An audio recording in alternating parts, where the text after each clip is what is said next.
Yay! Hey, everybody. We got peeps and stuff. Hey. Okay. It's like everybody's here.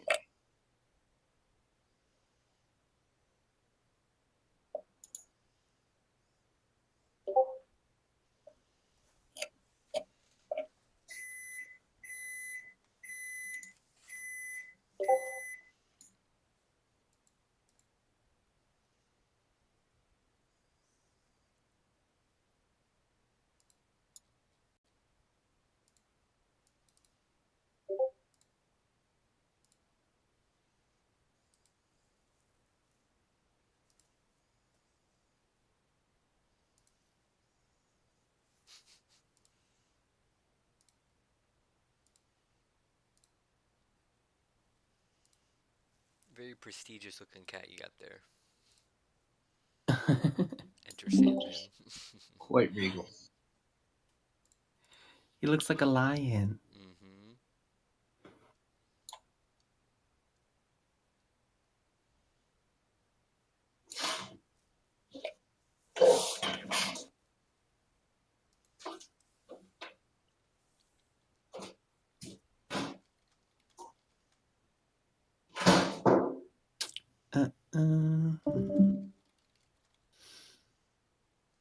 Technical difficulties.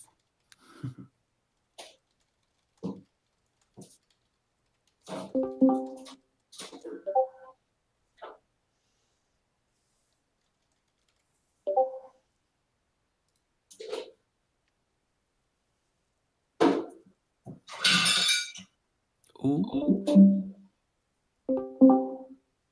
Something breaking? I think somebody's having dinner. Oh, yeah.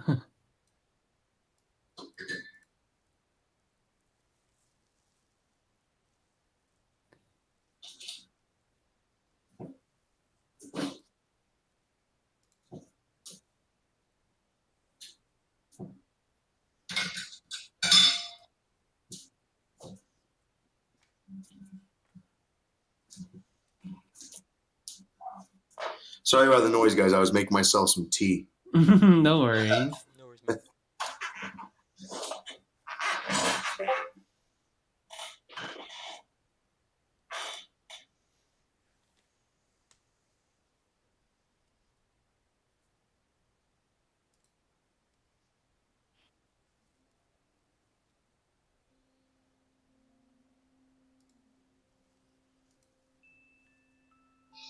Okay, so while we're waiting for Helene and Cavill, why don't we continue off from where we left off? Cool. I believe the time was getting to be around 11 p.m. when Archibald and Cyrus, you came up the stairs, re-entered the room. Just as you entered, you saw Helene sort of dive back in from the window. Hastily, a bit worried about perhaps something that might have happened, you rushed forward and began looking through your things. Let me see. And then you guys had your conversation in the roleplay chat. All right. So I guess we could jump off from there if you guys want to continue having that conversation.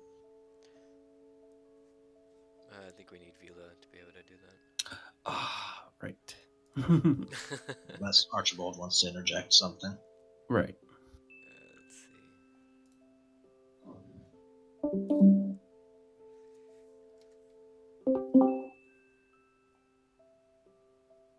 I actually didn't even look at that chat yet, so let me catch up.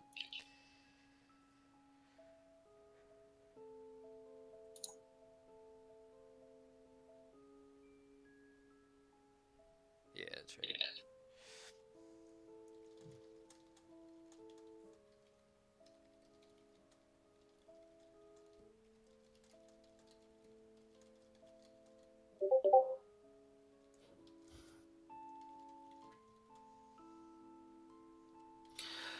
Ooh, interesting session. I'm wondering how this is gonna go.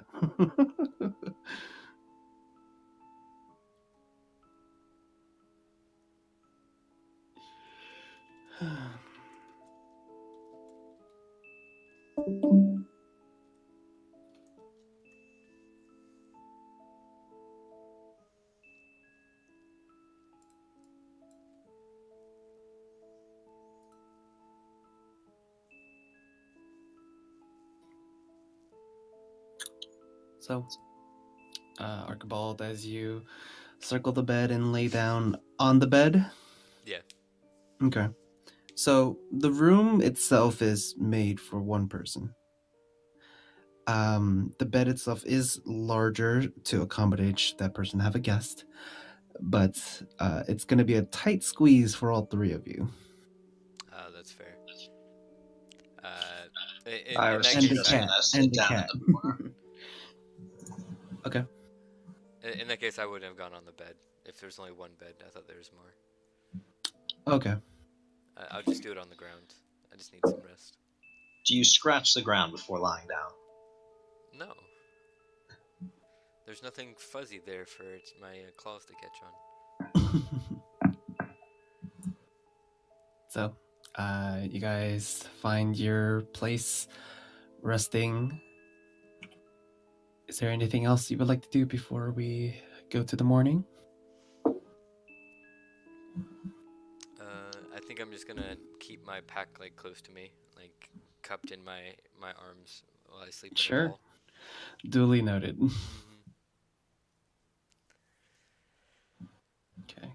Cyrus is gonna stay up a little longer than the others. He's gonna spend some time staring at his photograph before falling asleep.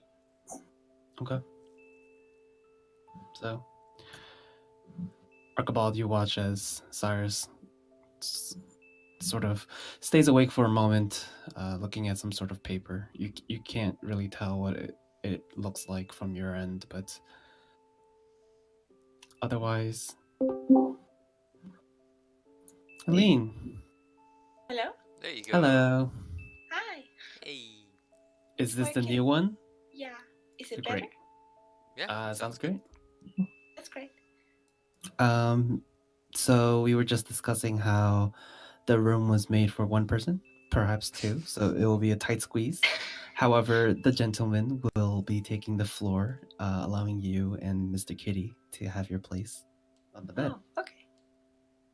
Is there anything else you would like to do before we jump to the morning? I think we got it through in the chat. I'll just check it once again. Mm-hmm.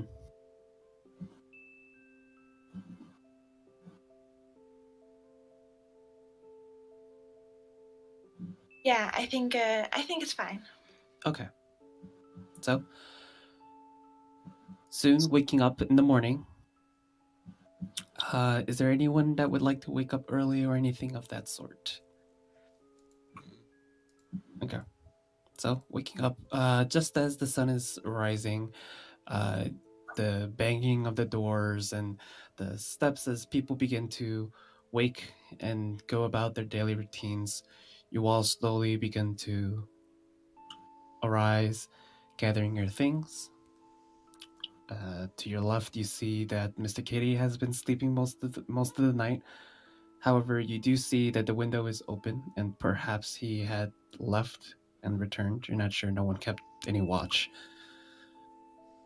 But the day is yours. I begin my morning by doing some morning stretches.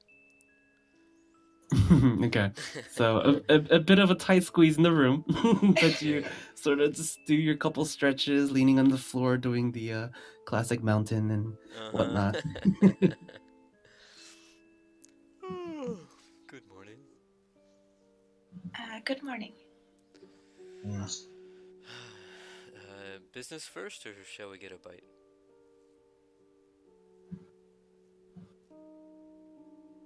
We can't do anything without energy. Yeah, I'm pretty hungry. That's fair. I did mean to ask last night, Will the kids be joining us? I don't know. It's up to them.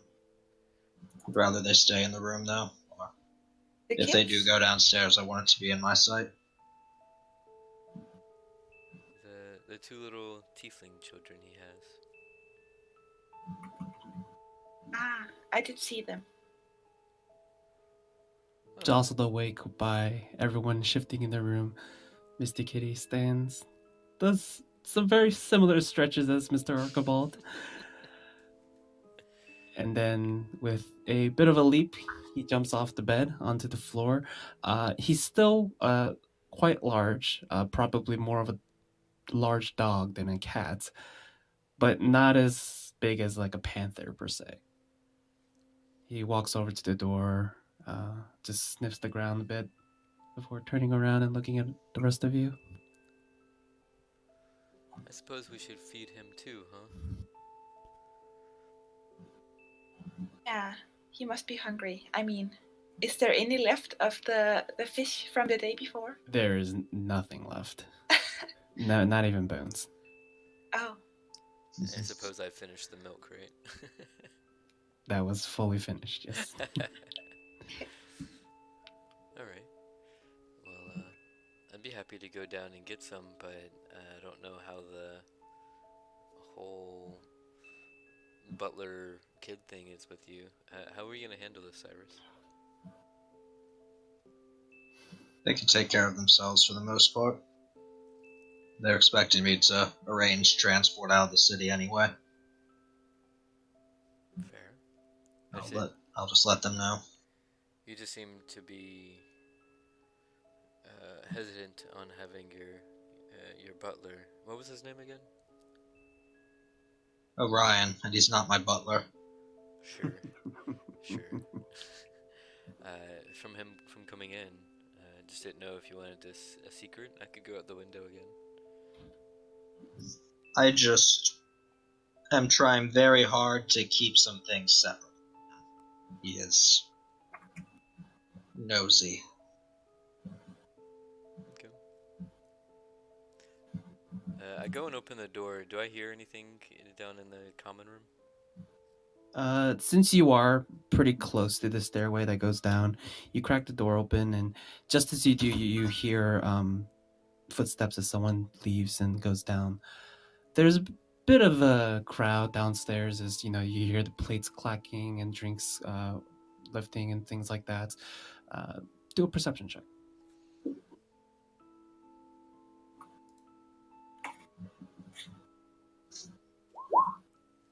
Okay. You focus a moment trying to hear and see if there's anything that might come up of your interest.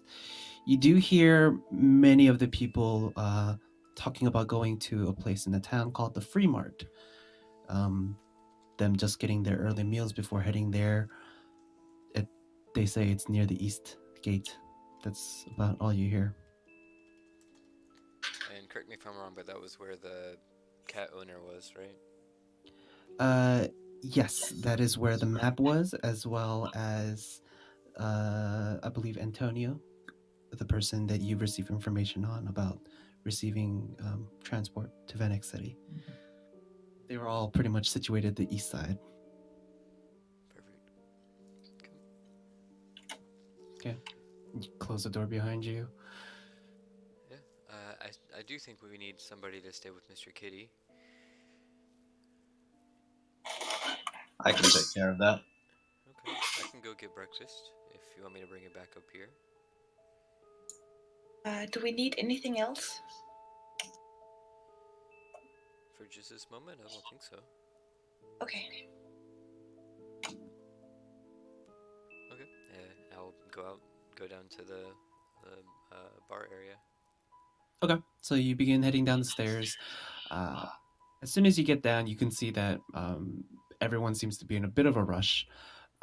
Looking around and using your perception check from before, you do notice the similar group that you saw the night before, the sort of rowdy adventuring group with the gnomes and the elf. Coming down the stairs, you do see the same waitress that you saw last night. Matea. She does seem to have had a fairly good rest, a bit of a pep in her step as she's walking around and putting things away and giving things out. Waiting patiently near the counter, she eventually comes to you. Oh, hi again. Can I help you? Do you need a table? I think there's a couple over there, and over there as well. Huh? No. I'm Oh. just looking to get some breakfast. For one? No. Counting on my paws. How about 3 breakfasts and an extra side of fish? Fish. Oh, that's kind of hard to get here, but I'll do my best. Yeah, okay. And how much would that be? She begins taking this sort of bit of a booklet out and thumbing through the pages. Eventually, she gets to one where she seems to be keeping track of the expenses of the day, and she just marks off. Should be just about 4 silver. 4 silver? No problem. I give her 6 silver. Oh, the generous tipper. Thank you so much. No problem. I'll wait here and just sit down by the area, the ordering area. Okay. She heads over and goes to a bit of like a wooden door that separates the general area with the back kitchen. Just as a pause before, Cavell, are you on speaker right now? Yes, Is there a way possibly to use headphones because we're echoing a lot? we are really. Oh, okay, sure. Yeah, give me 1 second. Thank you so much. I'm gonna mute myself while I do that. Okay, thank you so much. So you see her go over to the door, opening it. Marcus, can we get 3 breakfasts and some fish, please? Got it.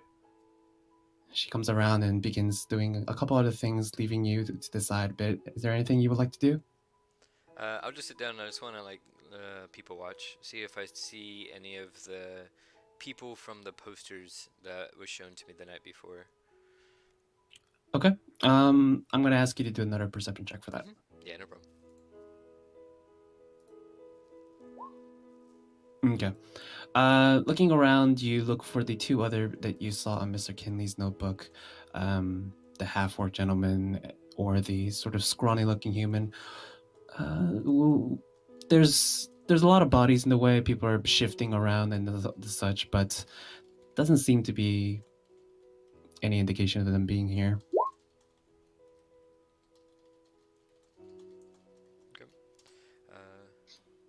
Okay. Helene, you make your way down and you see Archibald is currently sitting at the bar. Okay. Oh, I'm going to look around and then join him.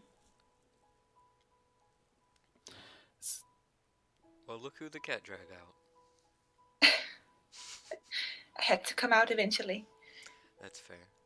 No worries. Looks like they're cooking it now. I think we should be set. It's just gonna be a few moments. Okay, I'll help you take it back to the room. Okay. I nod to her shoulder. How's that feeling, by the way? It's a little better. Great. I'm really impressed with what he made. He seems capable, if nothing else.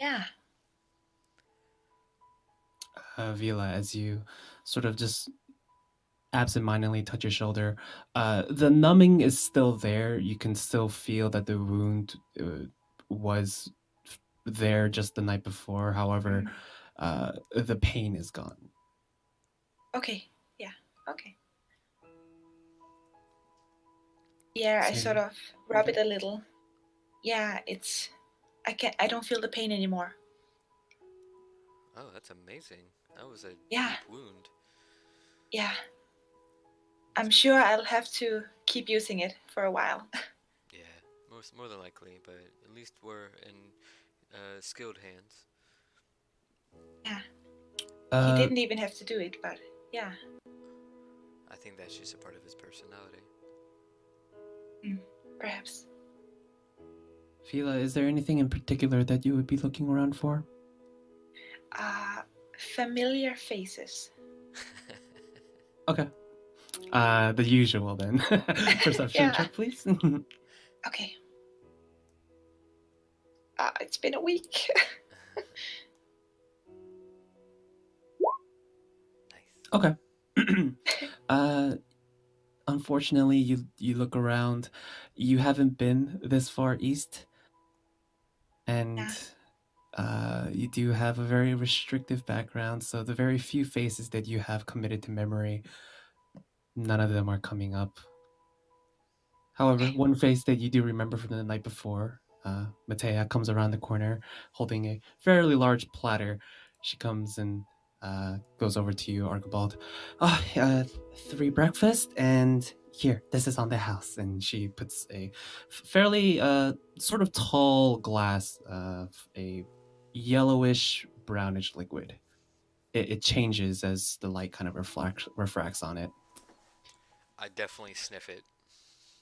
It's not alcoholic, and as you do, it smells very sweet and sour. Sweet and sour at the same time. Mm-hmm. I give it a lick.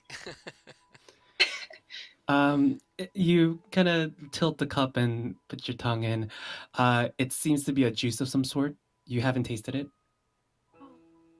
It's similar to kind of like a lime-ish taste. I do the whole sour lime face from it. Thank you. I appreciate it. Yeah, it definitely like gives you a bit of a jump start and wakes you up. Okay. Hope that everything's all right. Let me know if you need anything else, okay? It smells delicious. Thank you. You have a good All right. evening or morning, Matea. Morning. I send her a little smile and pick up 2 of the meals. Okay, taking 2 in each hand. She gives you the platter, so you could take the drinks and the rest up without too much difficulty. Okay. Okay.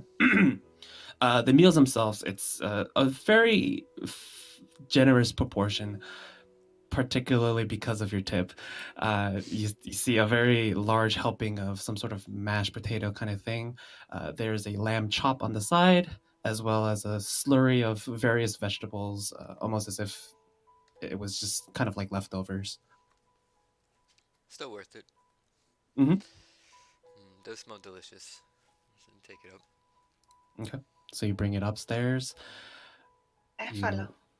walk inside. You see Cyrus is just getting his things ready, and the cat is sitting on the chair right next to the window and just staring outside the window.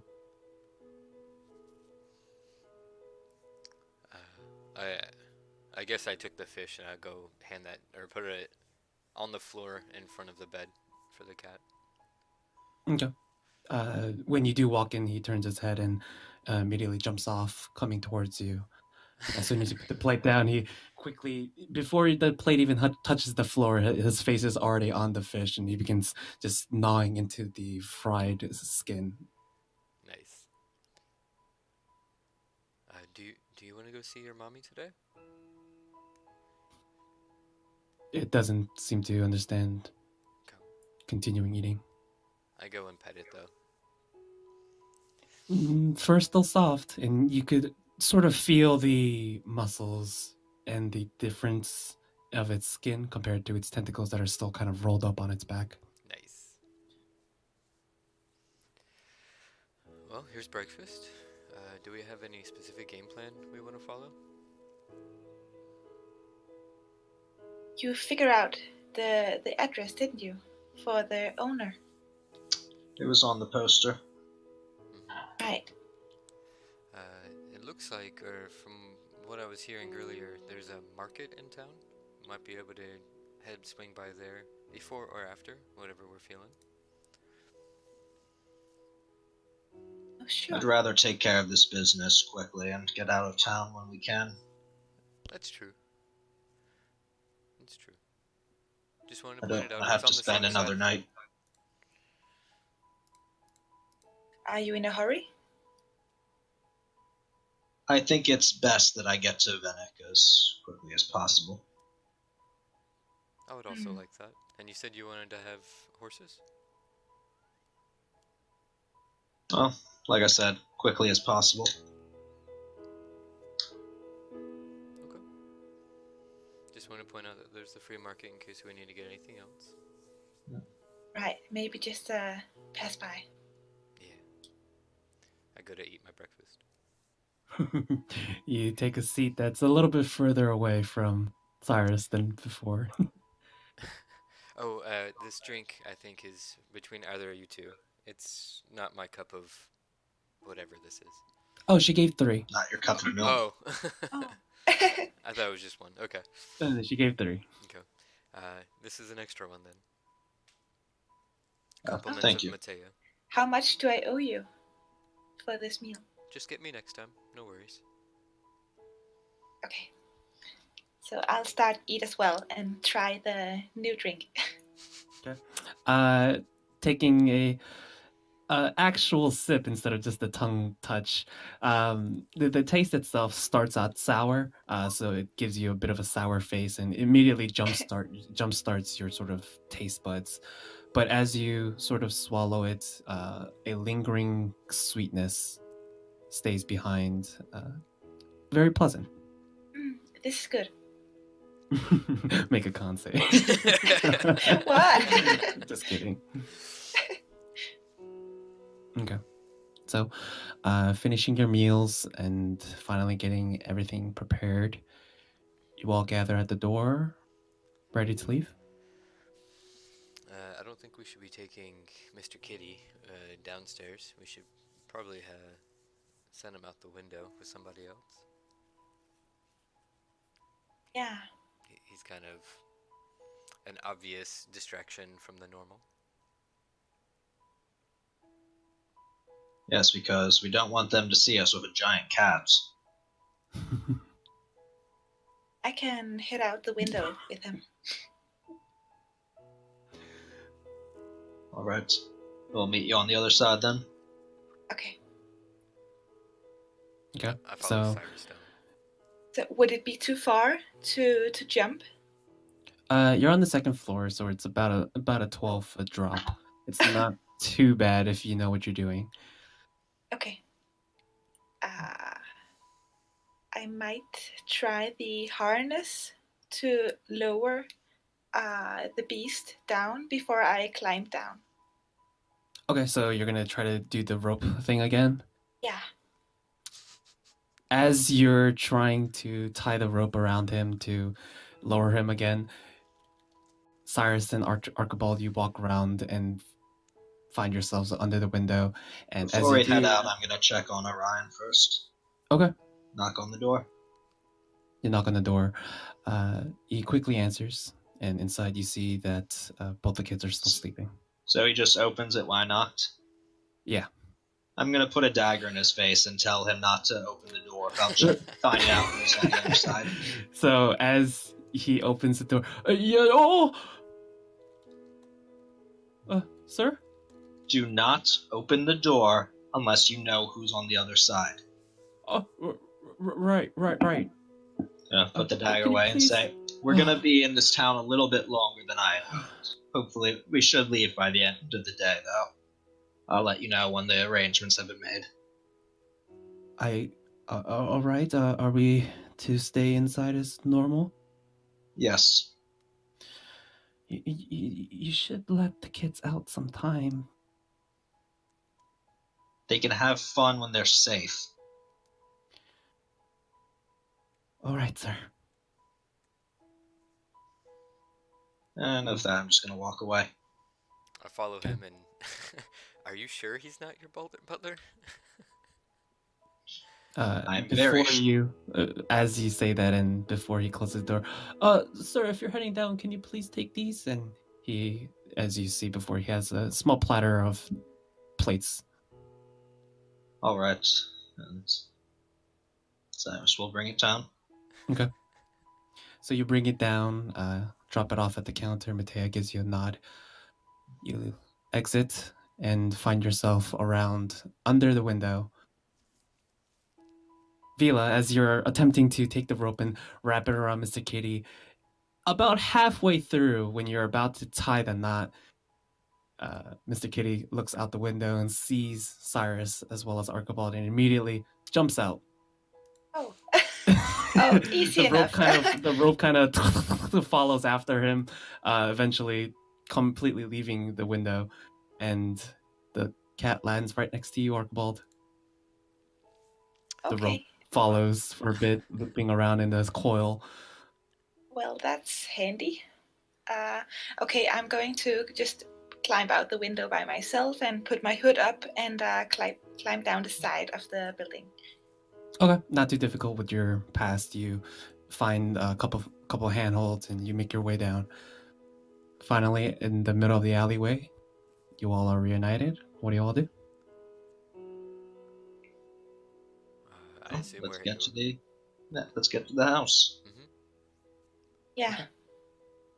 So, pulling out the pamphlet, I believe Archibald, you had it, right? I believe so, yeah. Okay, so you take that and you begin heading towards the east. Leaving the sort of middle section of the town, you all notice that as you head towards the eastern side, the town itself, the population, compared to normal towns where it's more focused on the center for reasons such as nobility and of the like, this one is more towards the gates because of the transport as well as the transit of goods and people. Going away from the center where the inn was, eventually you start seeing small carriages and carts that have been sort of set up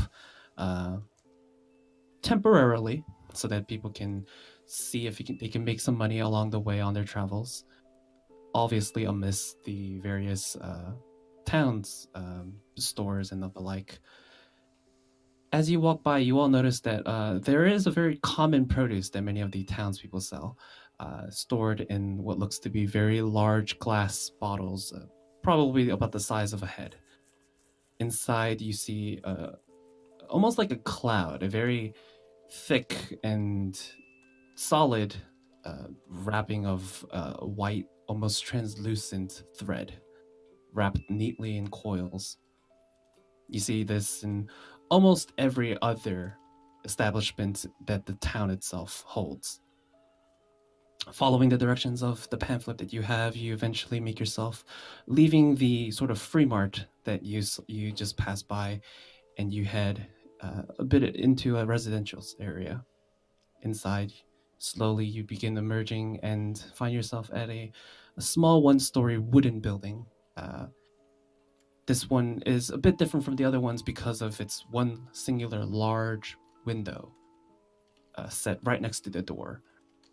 In front of the window, you see a small balcony that, as you can tell, this person probably opens it and has most of her resting time on this area so that she can kind of people watch during her days. But as you approach it, you peek through the window, you do see that there's a fire broiling in the fireplace in the center of the room. Does Mr. Kitty look familiar with the place? As you guys get closer, you do get a couple looks of questioning at the cat, but no one seems to be too shocked about it. I mean, there are various amount of beasts in the world, and it's not too uncommon for a large black cat to exist. As you get closer to the building, however, it does take a bit of a lead, going about 5 feet in front of you guys and sniffing around. It goes to a potted plant near the entrance, sniffs that a bit, looks at the door, and then looks back at you guys. Doesn't seem that interested.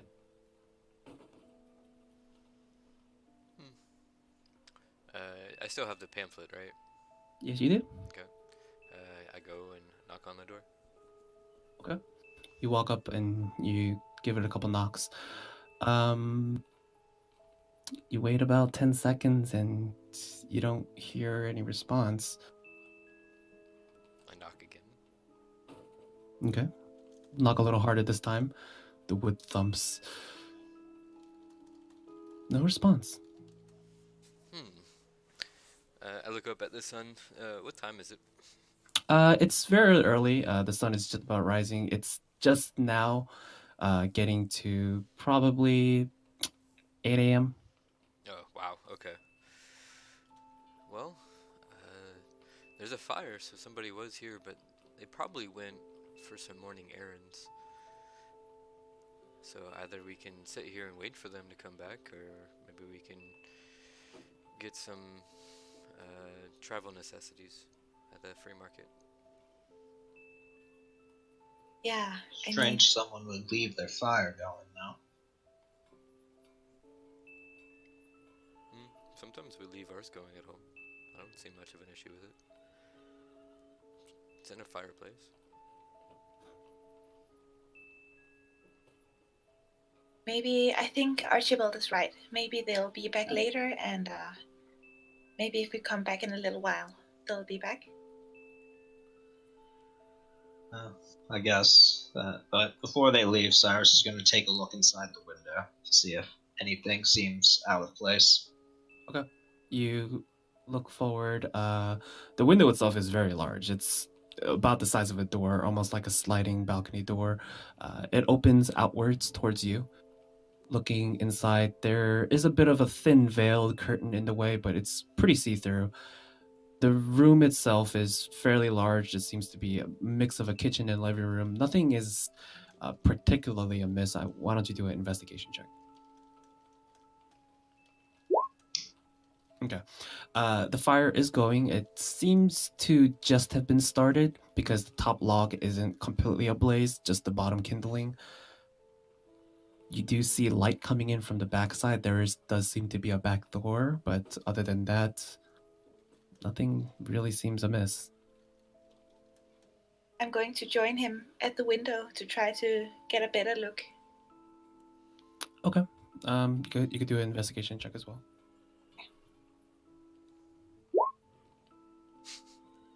Okay. Kind of looking over Cyrus's shoulder. Yeah, it's the same thing. There's not much different. Okay, it doesn't look like there was any commotion inside or No, anything. it's fairly neat. Looking in the corner, you do see that there's a fairly large bookshelf. It's fairly stacked as well. There are volumes and volumes of different reading materials, but the room itself is neat, well laid out, and fairly clean as well.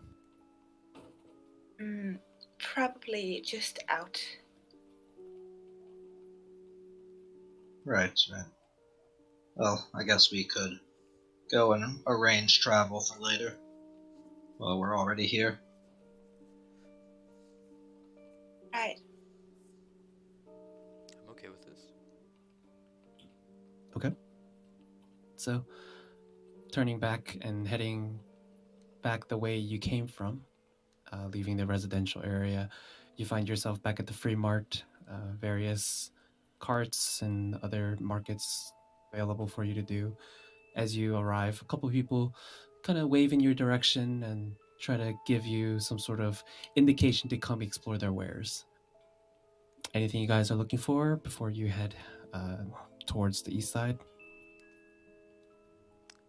I just keep an eye out for like an antiques, rarity seller, vendor, whatever.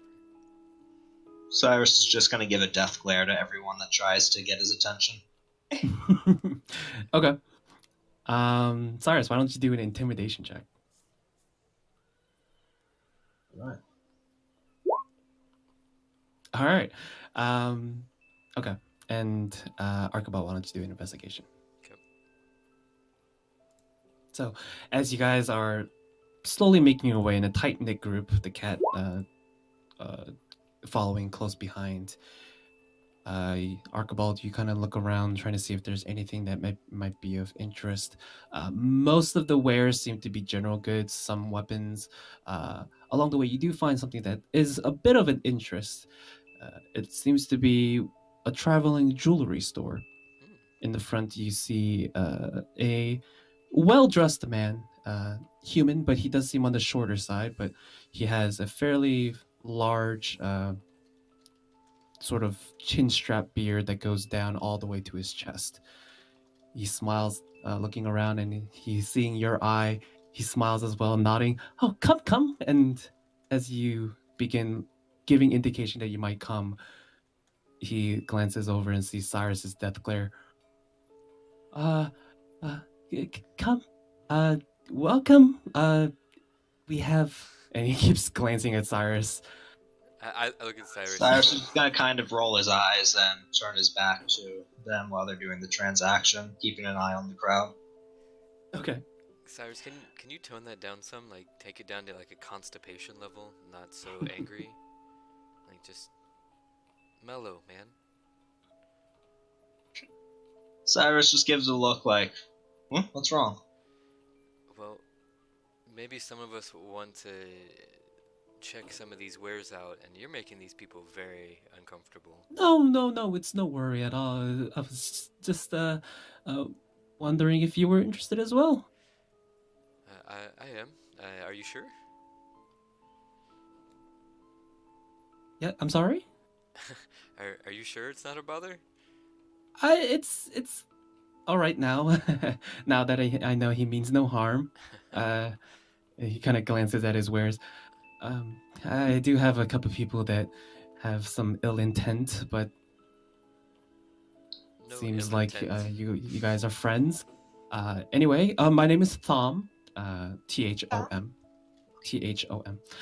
And I have a very nice collection here. Would you like to see? Of course. I kind of glance over. Do I see anything that is ancient or would pique my treasure interest? Many of the there he has a bit of a red velvet cloth laid out on top of an old cart. On top there are various small gems and stones that have similar to not very similarity to famous gems. They have been almost replicated. And as you look through, there doesn't seem to be anything that's historical. Seeing you lose some of your interest, he quickly kind of pipes up. I do have something that might be a little bit expensive, but you might perhaps be interested. Oh? And what's that? Yeah. First, a bit of goodwill. He puts his hand out. Cyrus is gonna turn back around and give him the death glare again. Why don't you do another? Why don't you do another intimidation with disadvantage? Okay. There's that constipation look. With his hand out, he glances back at Cyrus and, please, I must imply that this is something that's very valuable. I put my hands behind my back. Well, I'm just here to look for now.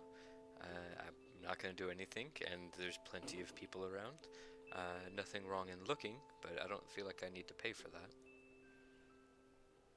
that. Do a persuasion, I'd say with advantage because of Cyrus. Okay. Good cop, bad cop. Hey. Okay. Oh, okay, he rolled bad. Yep. Oh, he rolled bad, okay. Oh, all right. Okay. He goes into a bit of a knapsack that he has on the side and slowly begins pulling out a wooden box, putting it in the center. He tilts the lid open, a bit of a latch coming out of the way, and he lifts it up. What you see is a fairly nice-sized hunk of ruby. It's about fist-sized, but it's not the gem that catches your interest. As you, both of you, Cyrus and Archibald and Vila, in this point, as you kind of look at it, you do see that in the center, very far in the center, a very dim light pulses. Boom, boom. From the ruby? From inside of the ruby. Oh. Enough to be seen within the daylight outside in the morning right now. He has it open for just about 4 or 5 seconds, and then he closes it. Interesting. Well, I assume I haven't seen something like that before, right? no, but from the nature, you can definitely tell it seems to be magical of some sort. How big is it? It's about the size of a fist. Okay, Wow. so just a ruby. Oh yeah, no, it's definitely a nice sized ruby in of itself. Yeah. Okay. Where did you procure that, sir? Oh, actually, this was sold to me. They were very, very kind gentlemen. He said that, and he kind of whispers and leans in. It has the spell Daylight trapped in it. Oh, For use once only, but very powerful. I'm sure you know. very interesting. I've heard of such things. Yes? But I see that you all are of the discerning eye, so I thought perhaps you might be interested. At a How fairly much? reasonable cost of 400 gold. 400. Cyrus is just gonna loudly snort to himself. Excuse me, this is a very priceless treasure here. I You don't wouldn't say see something like priceless. this. It's one use of daylight, Oh, and can't really be priceless if you put a price on it. I laugh at that. He's got you there, friend. Poor guy.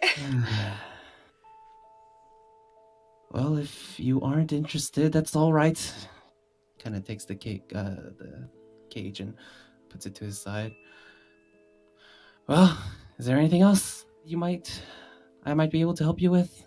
And he seems a little bit annoyed at this point. Where are you headed next, partner? Well, if time goes right, I'll probably get on the caravan train and go towards Venice City. Okay. I'll keep that in mind. If I may ask, do you know where this was, or what the name of the person, the person that gave this? Do you know their name? He lifts an eyebrow at you. Suddenly so interested, hmm? I'm of the collective, so I like to know where things come from.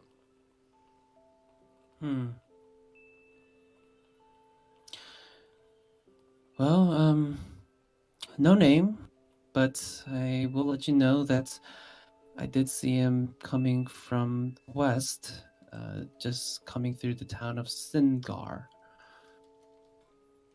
He's a fairly handsome-looking human gentleman, black hair.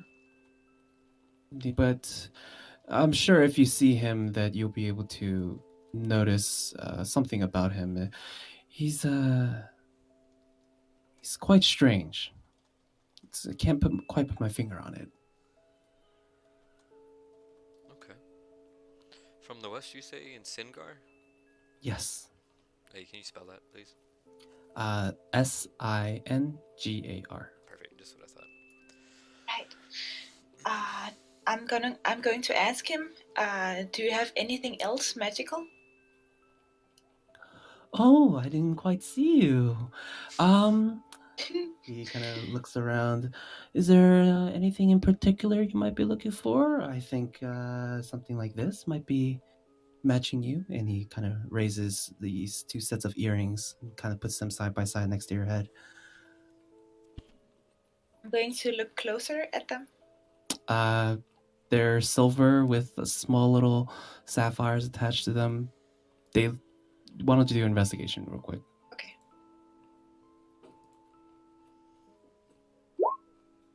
Okay. Okay. Yeah, they're cheap. Okay. They're not actually sapphires, and it doesn't seem magical. Okay. They're very pretty, but Yes, I think... and they help you. They help you attract any sort of gentleman that you want. Oh, really? Yes. Well, maybe another time. All right. I'll be here for the next couple days. Feel free. Okay, good to know. I'm going to pull back into the shadows behind Archibald and Cyrus. Okay. Well, All right. thank you. I shake his hand, or put my hand out to shake. He shakes in return. Well, I hope you do change your mind before you leave. I'll keep you in mind, Thumb. Thank you. Thank you as well. Yeah. May I know your name? Archibald, Proudbane.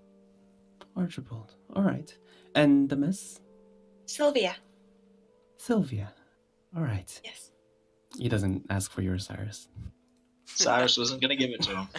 Okay. So, eventually, you guys leave and make your way, heading towards this sort of narrow, but only narrow because of how much traffic there is path.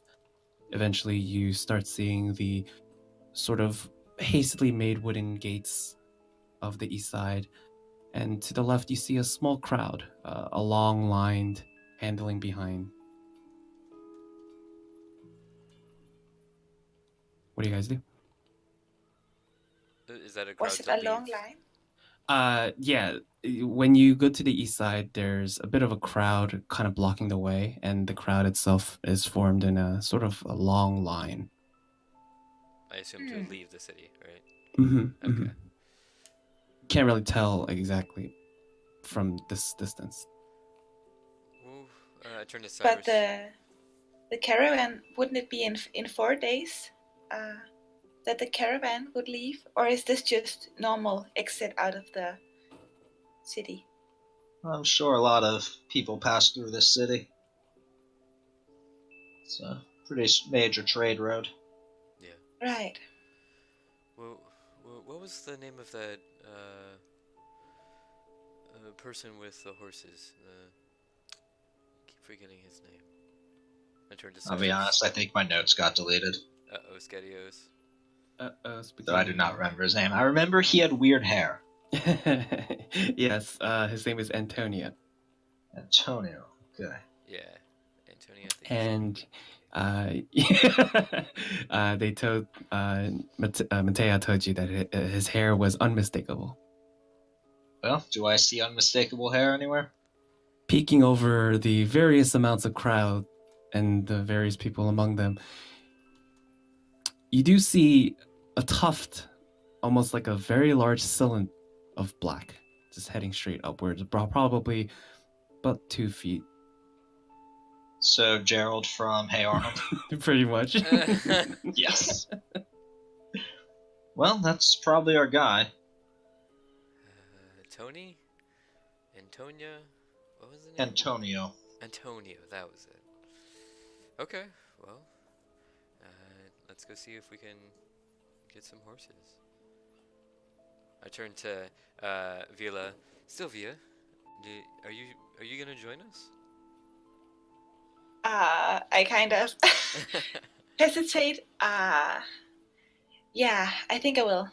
But I'm going to move closer and just whisper. But just call me Vila when it's just us. Okay. I mean, I like guessing new names. Is this gonna be a reoccurring thing? I hope not, but can never be too sure. Okay. Duly noted. Wink at her. Kind of avert my gaze and try to follow towards the Antonio guy. Okay. As you get closer and approach him, you do see that the crowd is emerging from him. Probably averaging around 40 people in this sort of single file line. Many of them are online for him, and they're exchanging money and the like.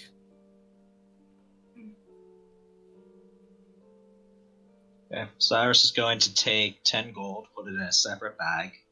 He's going to walk up towards him and just start shaking the bag and say, Antonio, we need to have a word. Okay.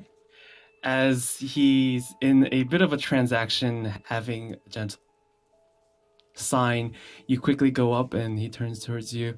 I'm sorry, you'll have to... You say what you have to say? Yep. And I'm just going to shake my bag gold. It's like, we need to have a word. I'm sorry, do I know you?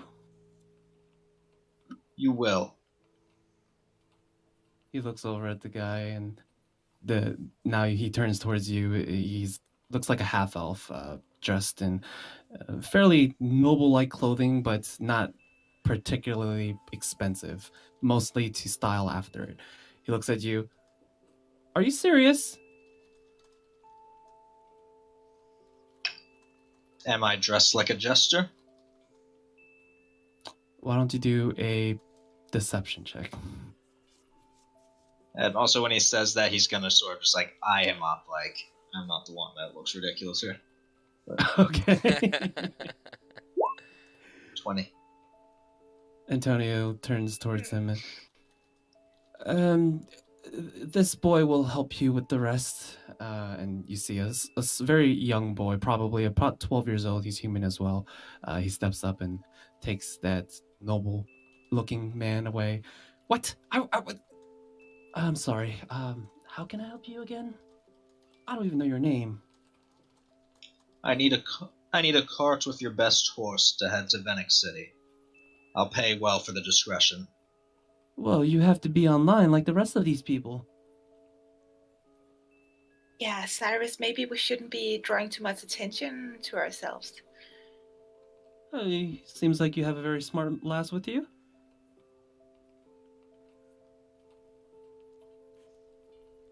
I'm just kind of watching this unfold. It would be best if we work this out right here between the two of us. He glances over at the rest of the people sort of in the way. The one who's next in line looking a bit annoyed. I'm sorry. I looked to the boy. What was your name again? Which boy? Oh, I thought The young one? Yeah, the young one. Okay. He's finishing off the thing with the guy before. I'm sorry. My name? My name is Mart. Mart? Yeah. Is there any way that we can guarantee that there will be a horse and cart available before we finish this line? I'm sorry. You can speak with him another time. You can direct your questions to me. As for availability, it's first come, first serve. Whatever spaces we have, we will offer. How long does the line look? Is it like very long? It's probably 40, 50 people right now. It's getting longer by the second. As people are kind of getting on. I go and like kind of whisper in Cyrus's ear. We can skip the line if you use your mean mug face again. So we can still get around this. He leans forward, putting his elbow on the sort of counter that he has made. His hair kind of bobbles and shakes as he tilts his head forward. Really, I deal with people like you all the time, but I'm afraid this is a business and we have a reputation to hold. I was saying that to Cyrus, not to this guy. I know. Oh, okay. But saying in general. Okay. Looking particularly at Cyrus. As I said, I would be happy to pay for the inconvenience, but it is very urgent. Well, is it one carriage you require? Yes, just the one. And the horse along with it? Yes. Well, if you are going to be purchasing and not renting, I'm assuming, it will come up to a total of 140 gold. Well, one horse even be enough? Preference, but... Well, you would need two to pull an entire carriage if you would like. Alright, then two. I'm sorry, I'm having trouble following this. Right, well, each horse will be 20 gold, and the carriage itself is 100. What about renting? Right, but renting is what I'm asking about. Oh, well, if you're asking about renting, and he kind of glances over at the sort of a line of carriages that are being prepped and readied. Well, we have 10 silver for the horse, each horse, and 5 gold for a carriage. Of course, there will be a slight deposit, and that will be returned to you when you arrive at wherever destination you land at. How much are we talking? Well, let's say with all the horse carriage, I'd come up to a 10 gold deposit. Okay, I'm gonna give the guy 25 gold and say, I would appreciate if there are no more questions asked. He takes the pouch. Why don't you do a persuasion check with disadvantage?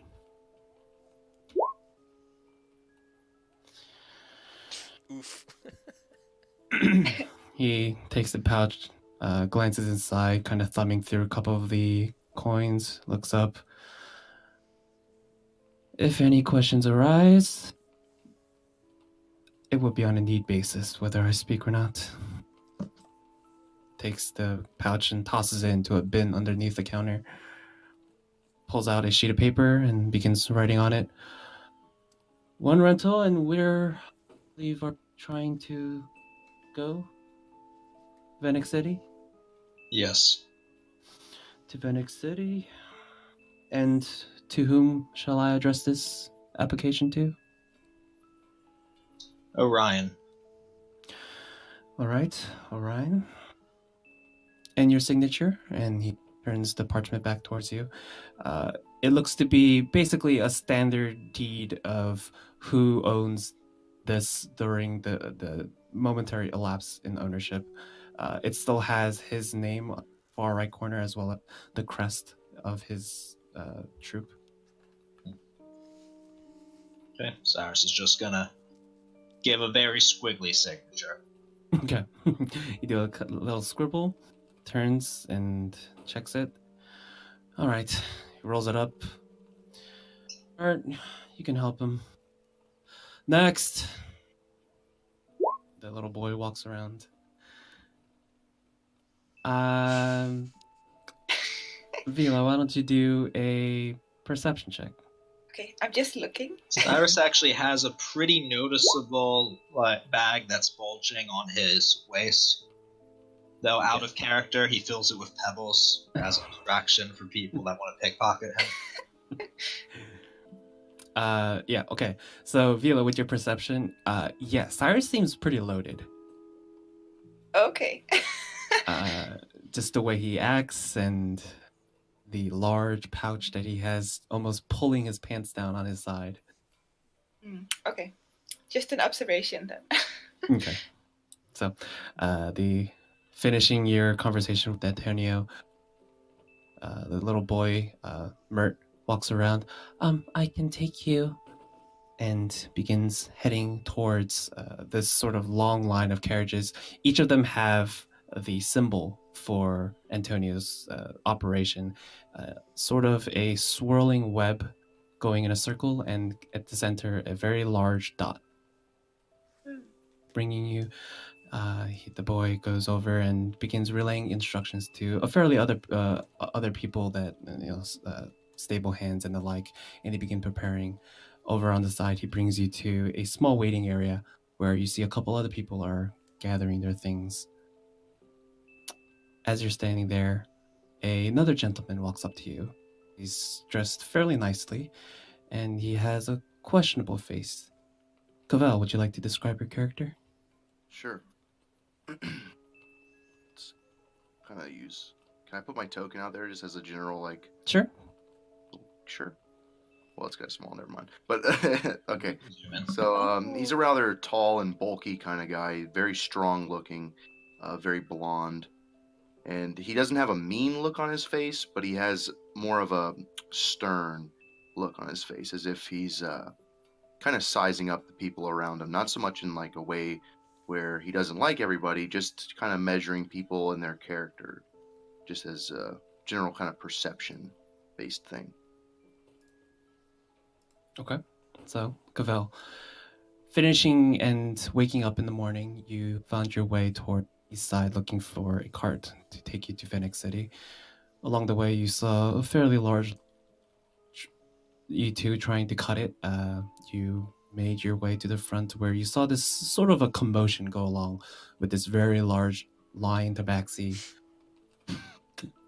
as well as two other figures. Behind them, you see a very interesting creature.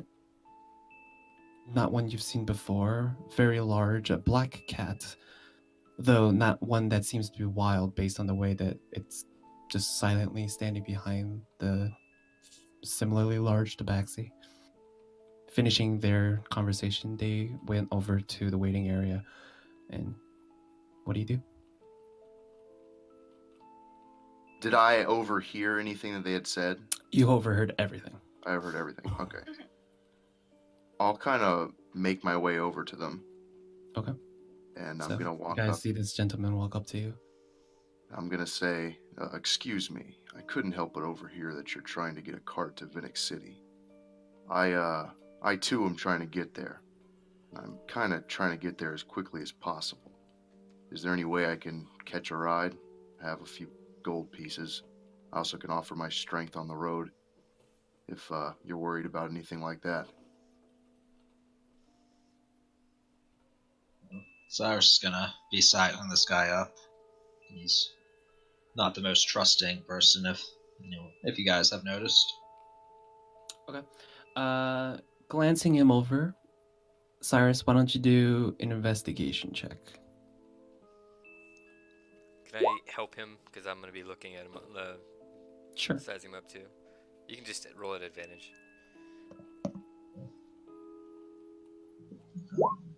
Okay. So 15. As he walks up to you, you do see that he carries himself very well. Himself being a very large man, most larger people walk with a bit of a sway, not used to their size. And as he walks up to you, you can see that he has the posture as well as the regality of a warrior, someone who has trained and is proud of his skill. Whether that may be good or bad, you're not quite sure, but he at least seems confident. And are you dressed like you are in the picture? Yeah, pretty much. I have like a nice set of chainmail that I have on. And, yeah, it's not quite full plate yet, but yeah, it's not full. No, no. I'm just asking you, like, is the holy book noticeable?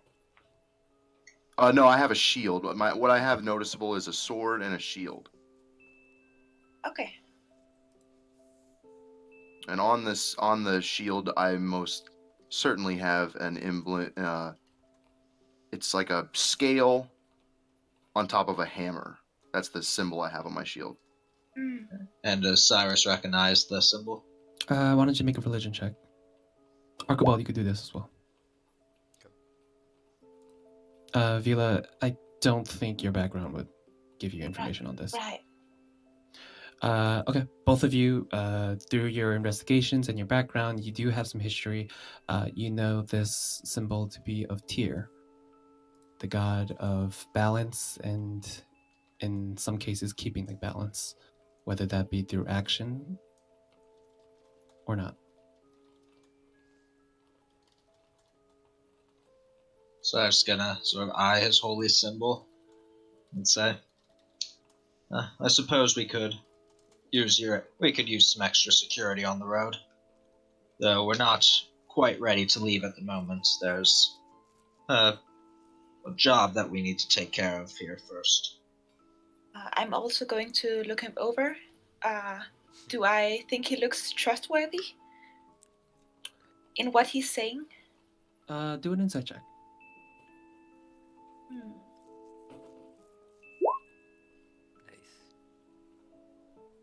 Nice. You yourself don't really trust these kinds of people. Mm. Religious people and in general people who keep themselves with confidence. Most of your contact with people with confidence have ended up bringing you ruin.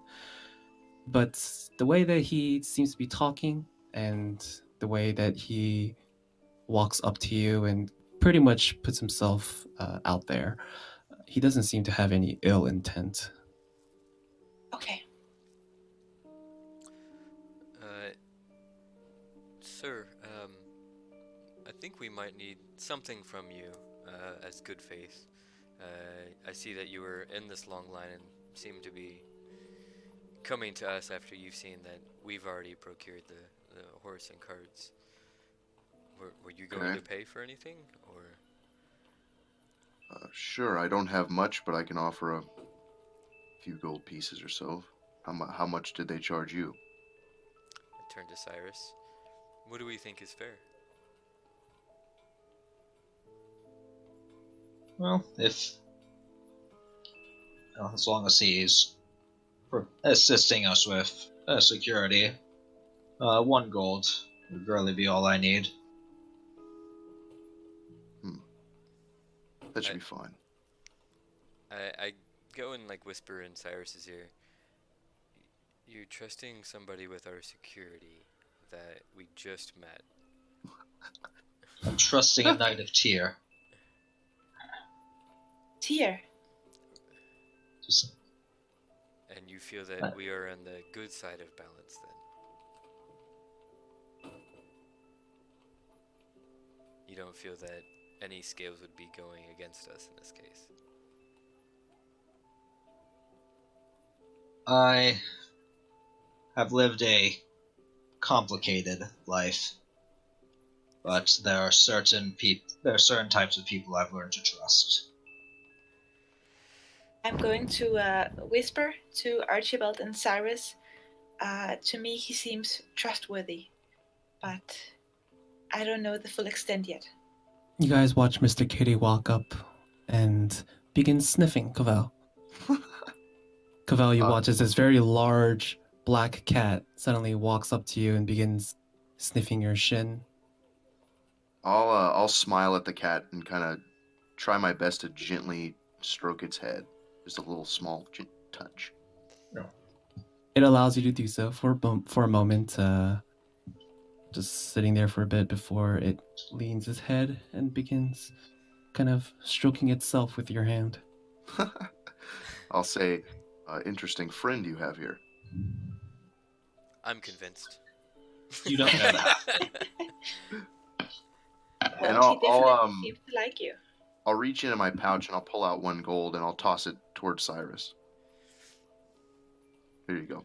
Ting! I meant that though, so I'll put one hand behind my back and hold out my hand. Archibald Proudmane, nice to meet you. Cavell Sunface, nice to meet you as well. Cyrus Lightbringer.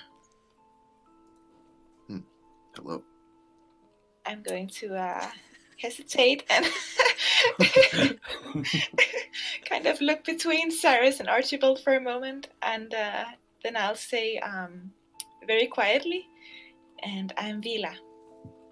No, Nice to I'll meet look. I'll give her a smile and say, nice to meet you as well. You too.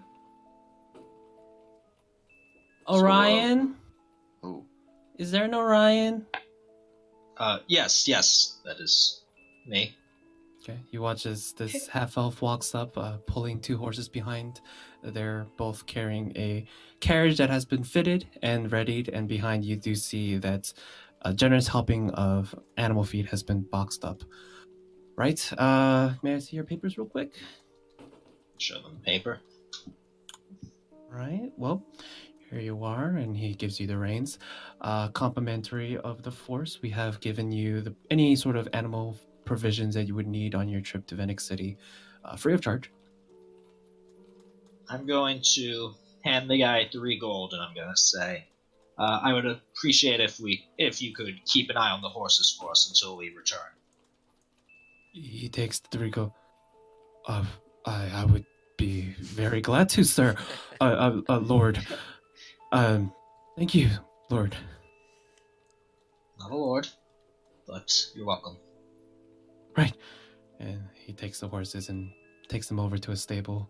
As you do, you see him whispering something to another person, and the other guy looks towards you with wide eyes.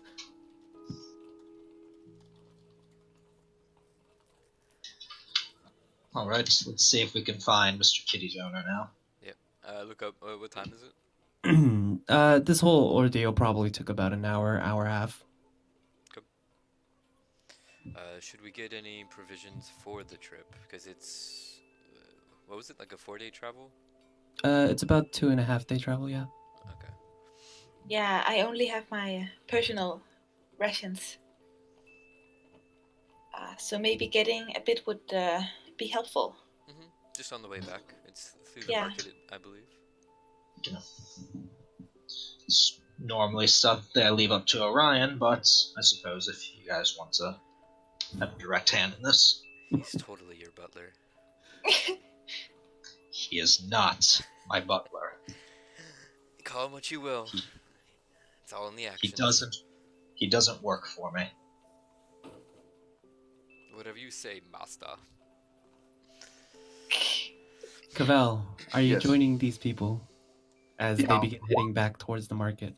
I will. Okay. So, And you as get you a very guys constipated look. as you guys head back, your new friend coming along behind, you make your way back towards Ariana's house. Cavell, is there anything you'd like to say or do during this time? As we're walking, I'll kind of mention to everybody, I'll say, so you mentioned a job. What exactly do you have left to do?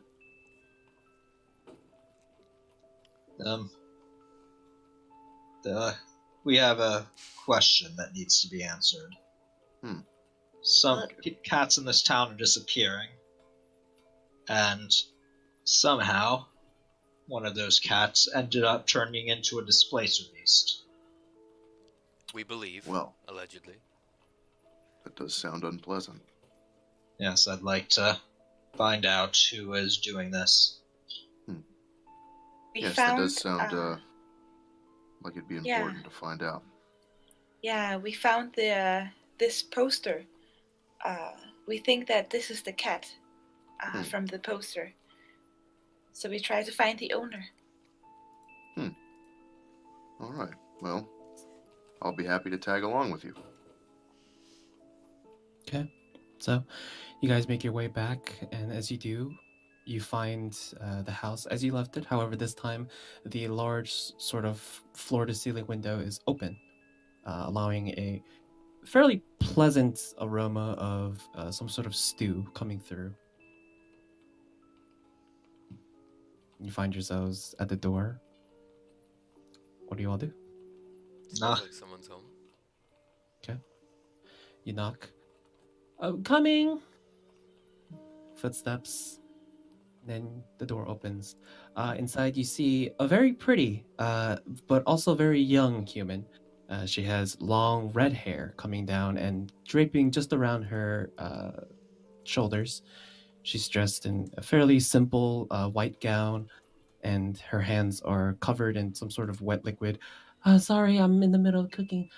Can I help you? I'm gonna show her the missing cat poster and say, "Are you the one who posted this?" Yes. Though that was a really long time ago. Well, if it's not too much of a bother, we are hoping to ask you some questions about your cat's disappearance. Huh? What do you mean? Well, if you haven't noticed, many cats have been disappearing in this area. Right, yeah, it's a very common thing nowadays. It's really sad. Well, I think there's a little bit more to it than cats just disappearing, and I was wondering if you had noticed anything suspicious leading up to that happened. Suspicious. Well, I did notice that a fairly large cats that were allowed to go outside during the day. They would often go towards Northgate. I heard a lot of the guards there were noticing a lot of traffic, but most of these cats usually come back to town without a worry. I mean, we always worry that they might get caught up in some of the Leonte spiders, but they're pretty smart. They know how to get away. They've been fine for all these years. I don't see how it would be any different now. So the cats leave the city? Oh, occasionally. They're left to wander as they please. They're free creatures. He glances over at Archibald and smiles, waving. I paw wave back. Oh, this is great. Would you like to enter? I'm actually making lunch right now. I was wondering if you would like to taste test. We'd love to. Thank you. Oh, great. Just please watch your step. And she steps aside, allowing you to enter. There's a bit of a step along the way to get into the house, but otherwise, the door is open. You all enter? Yeah. Yes. Yeah. Okay. Sort of follow slowly after the others. Okay, so as you enter, she kind of nods. Hi. Hello. I'm sorry, what's this? And then she glances down at Mr. Kitty. This is why we believe there's more to the disappearances. Oh, yeah. She bends down and kind of nuzzles his head. You see Mr. Kitty now seems quite interested and is pushing his head into her. Oh, he's very affectionate. Does he look familiar Huh? to you? No, I would remember a big cat like this. Uh, Who's a handsome Ignore the gentleman. size for a moment. Just the features. The features? I grab the poster, or ask for the poster from Cyrus, and I kind of hold it up next to Mr. Kitty and her to kind of show comparison. I believe this is your cat. Although was. changed. Yeah. I'm just sorry. And her eyes are kind of darting back and forth. What? I don't. What was your cat's name? Darl. But wait. Darl? Cat kind of looks up into her eyes, nudging into her chest. Darl! Darl, is that you? And she's like kind of lifting his chin, looking down at him. What happened to you? Oh, she looks up at you guys. Is this some kind of joke? No. This isn't a joke. In fact, there's some more information you should know. Not to alarm you, but so you're aware. Darl, do you want to show her your extra tails? Extra tails? And she looks back down at the cat. And as she does, you watch as these... Cavell, for the first time, you see this sort of almost lump that you saw was part of the cat's body suddenly unfurls. And at first you think wings. But as it expands and then unfurls even further, long, 2-meter long tentacles unlatch and begin to sort of whip around in the air. Ariana quickly leaps back, and her back slams against the back of the door. What? Whoa, no. What is, It's okay. He's not gonna hurt you as long as you don't try to hurt him. seeing Ariana act like this, Mr. Kitty suddenly takes the tentacles back, and it goes back on his back onto him. He goes and kind of nudges her leg, letting her know that he doesn't mean any harm. What? I'm. We don't know either, but you needed to be aware. In fact, we have more questions. We've heard of... Are you okay? I just need a moment. Cyrus is getting ready to catch her if she faints. Yeah, and she's sort of kind of drifting back and forth. I just why don't we for some food? That's a good idea. Sorry to push this all on you at once. It's all right. She closes the door behind. You guys do see one guy that seems to have saw this, and eyes are kind of wide. He's like, what? And the door kind of closes. She puts her hand on the wall and sort of uses it as a guide till she gets to the kitchen, pours herself a glass of water from a pitcher, greedily drinks it down. Can we go back to the beginning? Right, we know this is a lot to take in, especially since you remember him as a completely different creature. Right. But we are quite sure that this is your cat. But something happened to him one way or another. We don't know. We saw him yesterday. He was very distraught. But he's very tame. He's very sweet. Yeah. And do you know why this happened? Is he okay? Is he okay? I don't understand this. This is so much. I think he'll be better now that he's home, but we came here hoping to get some questions answered. Are you okay? Should we try some food first? Clear the air? It needs to sit for. Okay. I'll be all right. She takes a seat, her kind of flicking her hair to make it a bit more comfortable for her. Please, there are a couple seats, and she has a sort of bench in the center of her room with cushions on it so that she could have a seat. But she seems to not have many guests. There aren't that many chairs around, but there are a couple tables and such things that you could lean against. Oh, that's okay. We think that Mr. Kitty, I mean Daryl or Darrell, It's all right. we think he's the same person, if you will, but we think something was done to him, and that's what we're trying to get to the bottom of. Have you heard about any experiments going on? Experiment? No. What? I don't understand why something like this would happen. Do you think someone is in charge of this? Someone did this? That's the only lead we have. Isn't something that just happens. Can you tell us something about the Leanthe forest? Right. She takes another sip of water. The Leanthe forest. Well, what do you want to know about it? What kind of a place is it? We've heard something about spiders there. Something not quite. Right. Well, the Leanthe forest. It's probably the reason why Sylvet exists. Inside there are these special spiders. Not too dangerous, but they are quite large.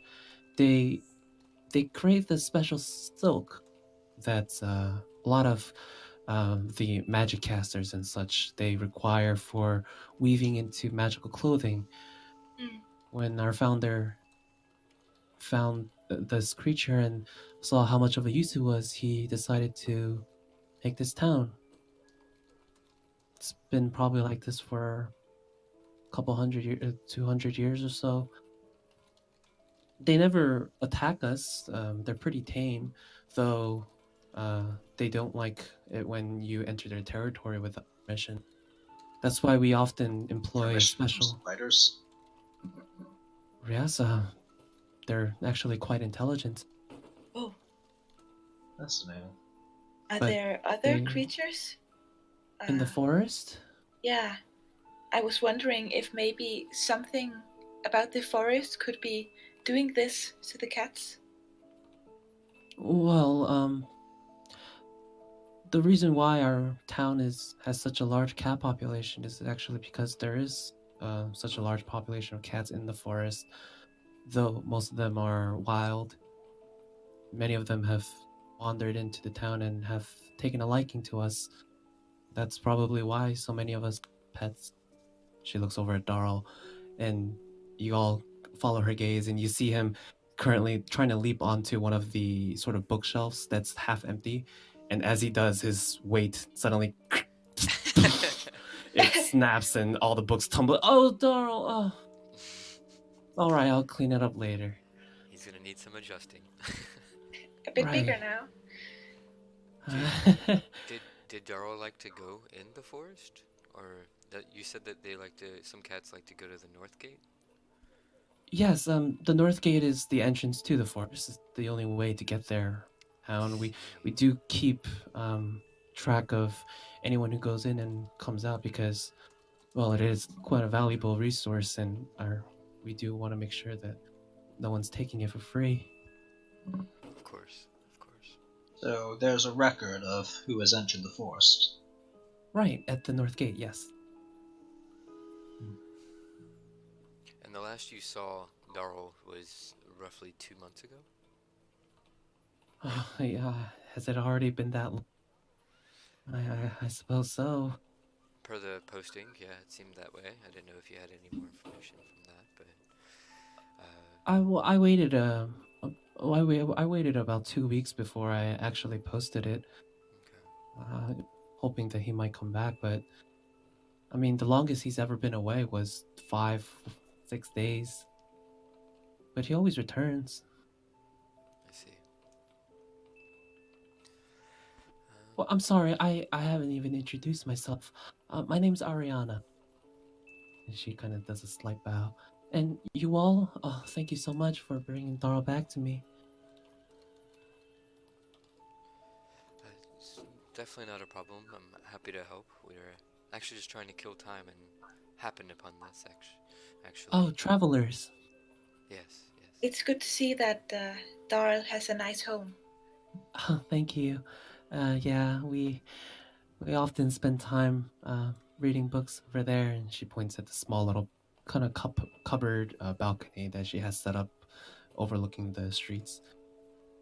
It's been a bit lonely past couple months, but I guess I have a new friend to look forward to. Yeah, do you think you will be okay? I mean, he's a bit different now. Darl now has come around and under, kind of leaning against her leg now. It should be all right. She rustles his head. I smile a bit. You never change. No, we didn't suspect so. I'm sorry, I didn't get your names. Sorry about that. Cyrus. Cyrus. Oh, thank you. I'm Cavell. I just joined everybody. They found your cat, but nice to meet you. Oh, still very appreciated. And Archibald, Proudmane the third. The third. Thank you very much. Very proud line. I am Vila. Nice to meet you. Vila, what a wonderful name. Thank you. Thank you. Here, let me get some of this ready. She reaches down, pulls out a couple wooden bowls that she begins scooping a bit of a soupy like stew onto. It has a grainy scent to it. Doesn't seem to have any meat. She begins kind of putting it out and setting it down on a general table in the center of her kitchen. Please have a taste. Wasn't sure if I needed to add anything else. I try it. Thank you. Yeah. Thank you. I'm sure it's amazing. Okay. You guys try it. It's not bad. It's mostly vegetable, though there's a bit of a umami sort of taste missing there, but generally it's definitely better than what you would have on the road. Please, any criticism would be great. Well, I think you know the answer, but I think meat would definitely help it. But besides that, Right. Close to mom's. Thank you. It's just hard to get. A pinch of cumin and a dash of coriander. Oh. Cumin and coriander. Oh, okay. She takes out some looking like a little recipe book. She jots it in the corner. Cumin. Thank you. I don't know much about food, so I'm just going to eat happily. Okay. Yeah, it's a generous helping, so definitely warms you up. Nice. Are there any other questions I can help you with? I'm sorry, I can't really give you much of a reward. No. We don't ask for the stew is more than enough. Thank you. Yeah, don't worry about it. Agreed. Do you know so who in particular he is in charge of who goes in and out of the forest? In charge? Yeah, someone keeping the record. So. Right, I believe Devlor, he's the head guard and sort of runs everything in the town. We don't have a mayor or anything like that per se because of how often people kind of shift around, but he's usually the person that knows everything and would have the records of anything like that. I see. Do you know where we would find him if we needed He him? has his headquarters up by the north gate. You should be able Okay. to see it from there. Okay. It's the large brick building. Okay, thank you. Perfect. Well, Mr. Kitty, Darrell, it was nice to meet you as well. I think we might need to be on our way, though. You see him kind of walk up to you, Oh. nestles against your knee. Give him a scratch under the ear, or under the chin, and then on his head. He's normally not so friendly towards strangers. We noticed. We did I'm get sorry. him some fish. I think we bought that friendship. Yeah, we definitely won him over eventually.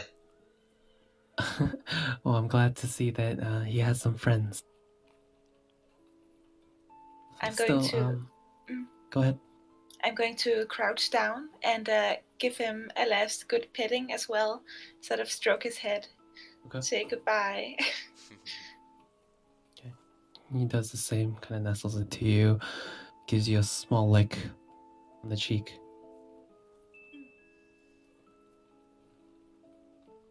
Okay. It was nice meeting you as well, Ariana. Oh no, thank you so much. This is this made my day.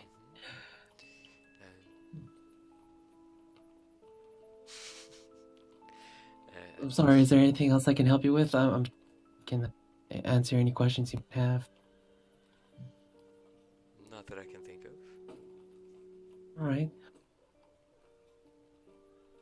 Anything else you guys would like to do while you're here? I'm gonna use mending to fix the bookshelf. Okay. Oh. Walking over, you take the two broken pieces, put it back onto the sort of studs that stick out, and you cast mending. The sort of splinters that have fallen apart suddenly realign, and the bookshelf is fixed. Oh, yeah. I didn't realize we had a mage. Thank you so much once again. Oh, you are so... I wish I could do something more. You've done more than enough. Thank you. Just take care of Mr. Kitty for us. Or, sorry, Darrell. Well, if there's anything else that you guys need or anything at all, I'll be here. Perhaps we will see each other again sometime. I hope we do. Perhaps. Farewell. Farewell. Goodbye. Goodbye. Okay. So you guys leave with one companion less, with a bit more hints. What do you all do? What time is it now? It's just getting to be, the conversation and everything probably took about another hour, so it's getting to be about probably 11 a.m. Well, do we want to go talk to Devlor? To me, it seems like maybe there wasn't any experiments, but we could continue following this. Or it might be enough time to get on the road. You mean make preparations for the journey? Mm-hmm. Yes. Yes, I'm not sure if... Well, we should probably pass on the information that we've learned to the captain of the guard, but I think this is something that the town can handle on its own. It's certainly strange that cats would be turning into beasts, but I think you're right. We live in a strange world. That's true. Okay. So, you guys are going to inform Devlor? Yeah, I think so, yeah. If we wanted, we could split up. Some of us could go see Devlor, the rest could take care of the preparations and meet back at the inn. Yeah. Sure. I would like to go to the market again. I'll go with Vila. Okay. I'll go see Deborah. All right. Would like to join me, Cavell? Sure, I'll go with you. Okay. So we'll start with Cyrus and Vel. Making your way and diverging from the sort of free mart that cut through the town, you head towards the north side. You do see that as you head in that direction, the type of building changes from the various residential and sort of small bits here and there to becoming more industrial. You do see very, very long buildings with windows inside so that people can do very laborious labor and the like. And as you do see more of these materials from the Lanty spiders littered about. Going and getting close. Now you see these large wooden walls, much larger than the ones on the east and west side. And beyond them, the thick and dark expanse of trees of the Leonti forest. To the side, you see the two-story brick building that she mentioned before. And heading in that direction, you quickly see that the doors are open and people seem to be entering and leaving freely. It doesn't seem to be an establishment where you aren't allowed in. Cavell, Cyrus, what do you do? I'll look at Is there any Cyrus. guards posted outside the building? Hmm?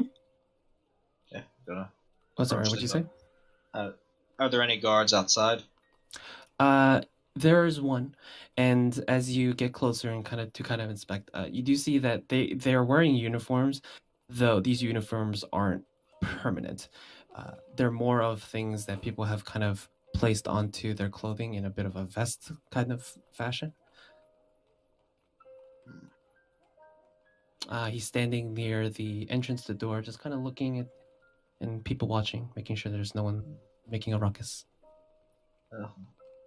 Good day. Is Captain DeVore available? DeVore, yes. Shall I get him for you? Do you have business with him? I appreciate that. We have some information that he might find valuable. Interesting. All right, I'll be right back. Thank you. Heads inside. After about a moment, you hear footsteps, heavy footsteps, and soon you see a very large exit the building. He's probably around 9-10 feet tall, and you see that the entrance of the building has been built around him appropriately. He's dressed in a very large sort of leather tunic that goes all the way down to his shins. Interesting style, but it seems to be comfortable as he approaches you. He has a smile, and you do see that his face has been battle scarred. Gives a grunt. Oh, I heard you had information. Can I help you? Yes, it concerns the cats that have been going missing in this town. Right, the cat's problem, but we're doing our best. Well, we found one of the cats that had vanished. Oh, how fortunate. Yes, but it was a little different. Yes, the cat appears to have evolved, you could say, into a minor displacer beast. He's gonna say like that and part like really quickly, trying to sound nonchalant about it.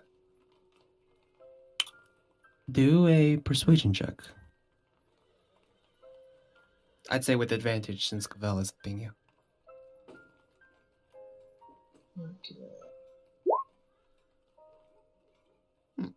He reaches his hand up and kind of scratches his bald head.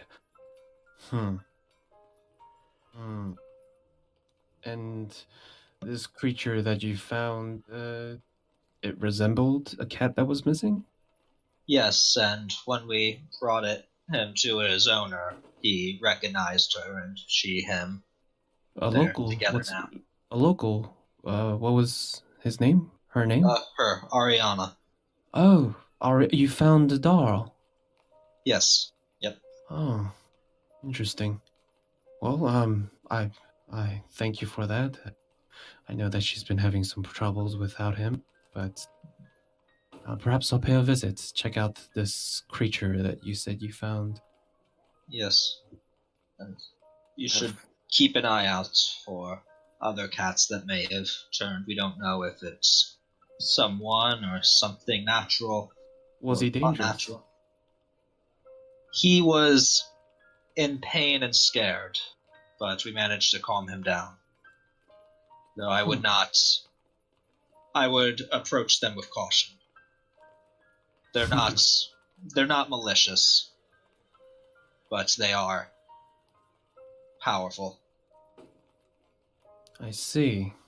He looks over at you, Cavell. And you? Do you have any input on this? I'm just kind of curious if you ever heard of anything like this before.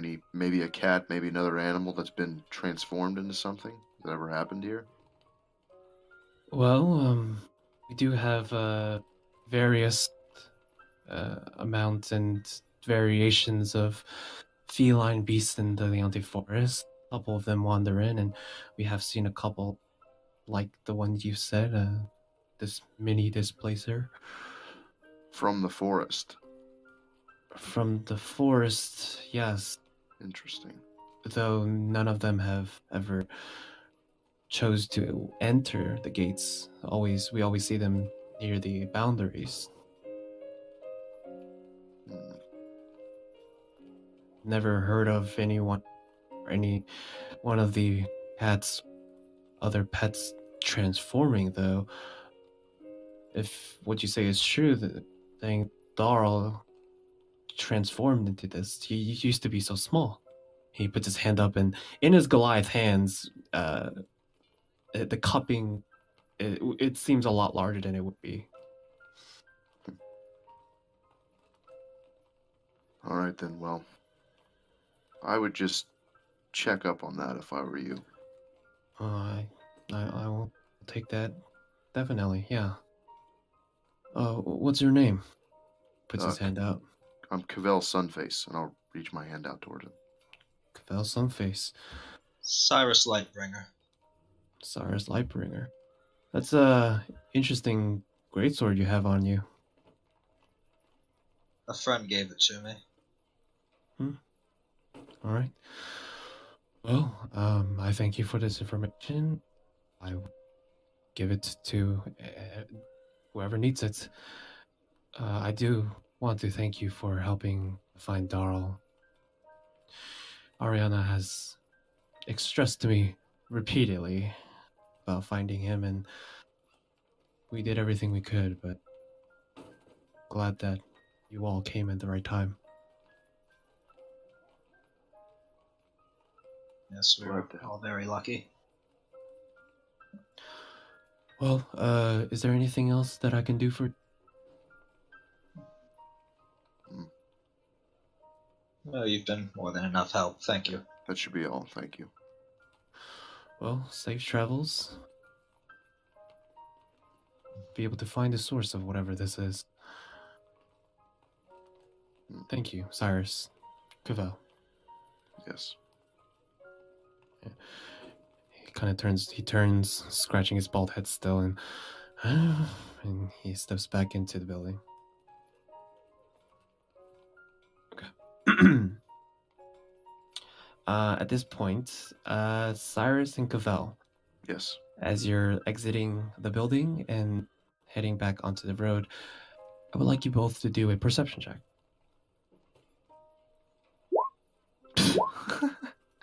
Okay. The sun's in his eyes. Ah. All right.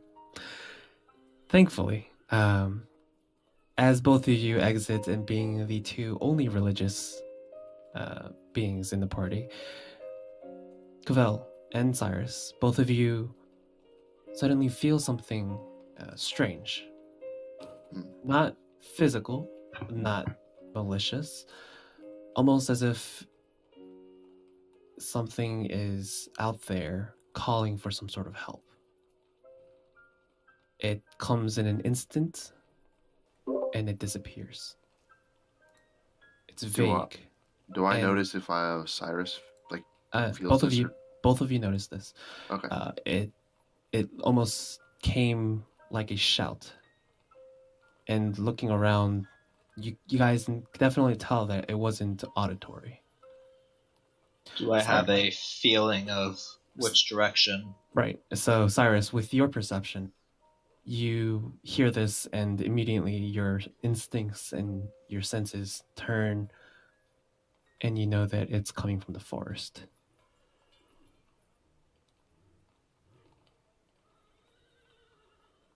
I think we should get the others. Did you notice that too? I did. Yes, the forest does seem to be strange.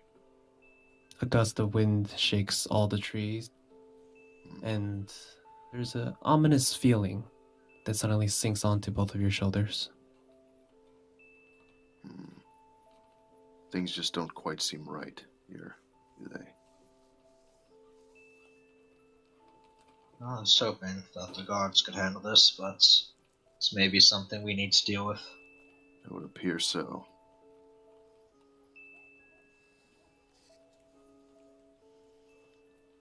So, finishing that, what do you all do? You head back to the market?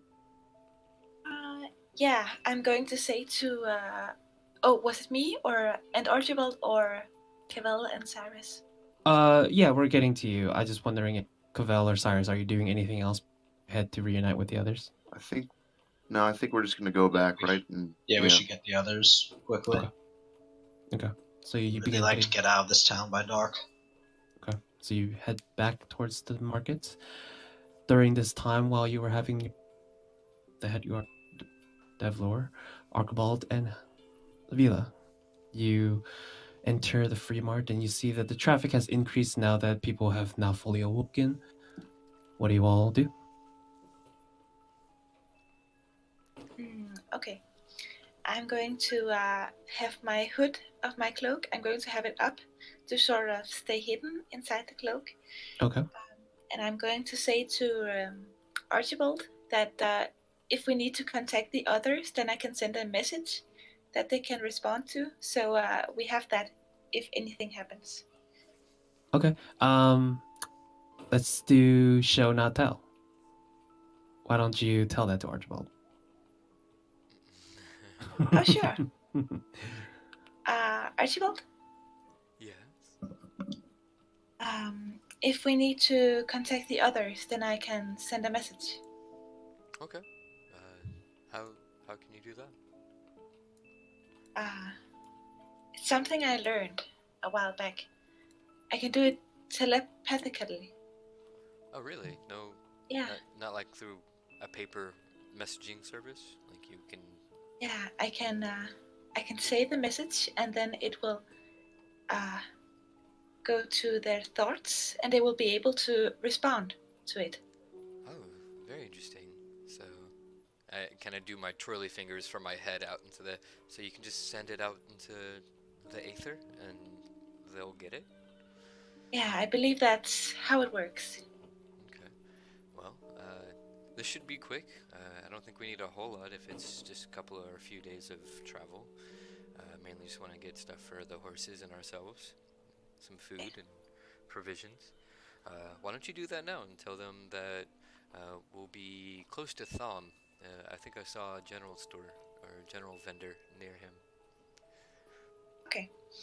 I will try to find the...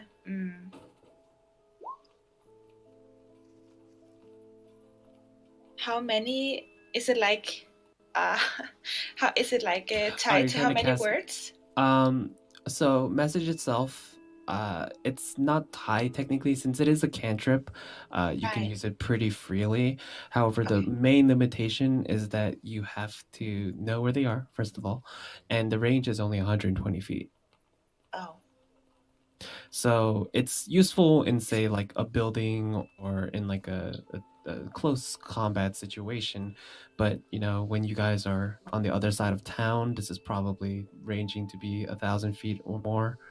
Oh, that far? Yeah, okay. I was wondering how she was going to cast sending. Oh, No that worries. far? Yeah. Okay. Since you guys are at the east gate, just near Tom, while they're at the north gate with Devlor. Okay. So as you kind of focus, pointing and trying to send a message, you don't seem to be hearing any response. I think they've gone too far. Maybe we can try contacting them a little later. Okay. Well, I think this is heading over towards the north gate anyway, so we can keep trying. Okay. Okay.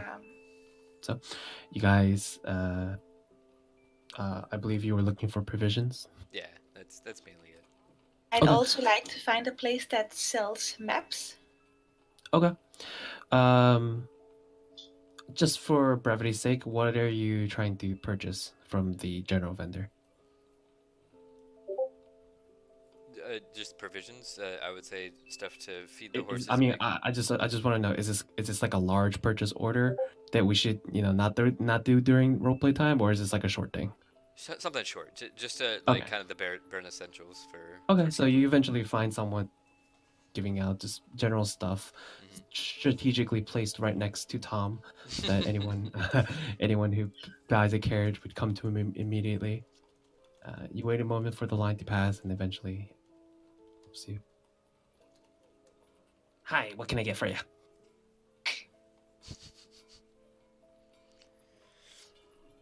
This is for the map, right? This is for the general goods. Oh. For the food and water? Yeah. Okay. I'm going to walk up. Hello? Yes? We would like to buy some food and water for a longer trip. Food and water? For how long? 3 to 4 days, sir. 3 to 4 days? No worries. For how many people? Let's see. Cyrus, Archibald, Vila, Kel, Orion. Ryan and the two, yeah. Is it 8? 8 people? 8 people for 4 days? Yeah, 8 to be safe. Okay. 8. All right. Should come to be just to be 40 silver. 40 silver. That's right. Okay. You over. He counts it out. All right. Let me just get that ready for you. Steps aside. Oh, it's gonna be a lot. We should be able to handle it, though. All right. I'd like to give at least 10 of the silver. Okay, you could give that over to Archibald. Yeah. Soon he pulls out and a fairly large wooden basket. Inside, you see various rolls of ration, and then he points over to the corner where you see that various large barrels have been set up. You can get your water over there. 2 barrels should be enough for 4 days. Okay. Okay. Is there any way we could have this delivered to Antonio's? Did you just buy a carriage? Yes. Do you have papers for that? Kind of pat myself. No? I don't think It's so. with our companion. What's your name under? Orion. Orion. All right. Let's see. I'll send it there. If I can't find it, then you can always come back and pick it up another time. Okay. Is that all right? Okay, thank you. All right. Next. Okay. So you head off. So you're leaving it there, right? Yeah. Okay. So you finish that, and you begin heading up towards the north gate. Oh, about the map? Oh, you wanted the map, right? Looking around, there aren't any. Why don't you do an investigation check?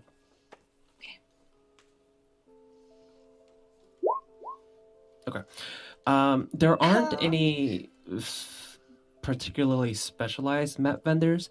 There are a few that have very, very rudimentary scrawls of routes and journeys, though nothing that's fairly specialized. However, along the way, as you're looking around Archibald, you do notice that she seems to be looking particularly for a map, and you do have your own. I'm sorry, I didn't hear which one she was going for. She was looking for a map. I thought she said if it was something in particular. Are you looking for something in particular? Yeah. I think we should get a map for the trip. Going up the coast, or? Yeah, since we're going on our own without the caravan.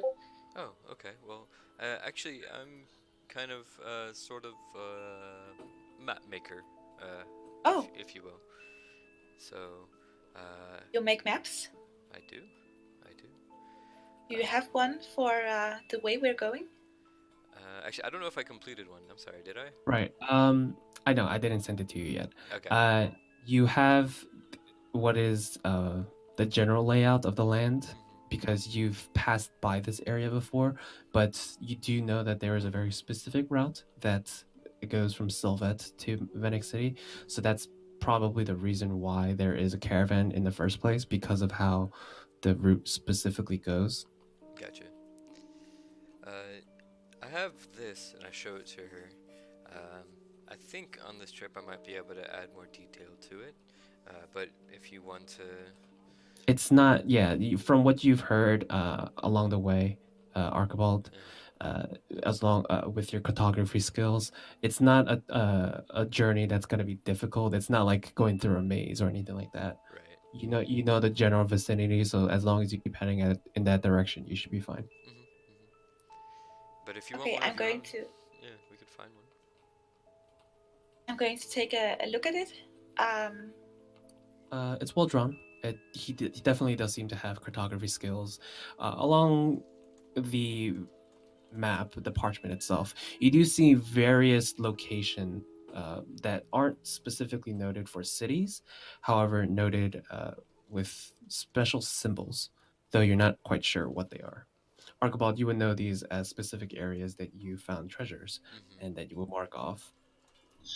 I'm going to point to them. What do these mean, these symbols? Well, that's specific for my treasure hunting, if you will. Oh, treasure hunting. Oh, yeah, that's primarily what I do. But right now I'm kind of searching for my sister, like the poster I showed you. Yeah. Oh, I actually need to show Cavell that. Thank you for reminding me. Oh, no worries. I think this map will be fine for a trip, so that's good. Okay. Well, if you want, I can maybe make a duplicate. Maybe not with everything, but a duplicate for you. Yeah, that'd be good. Okay. Just so you know, Archibald, the effort as well as the materials to create another replica of this map probably take about a whole week's time. Oh boy. And ranging probably in materials like 1 gold or 2 gold. So just to get a canvas this size. Yeah, I understand. So I can maybe make it on a smaller level, but if you want one of this quality, I would ask for some sort of recompense for it. Yeah, sure. If it's too much of a trouble, then maybe when we get to Venice City, maybe there will be a place to find maps. Sounds perfect, like a plan.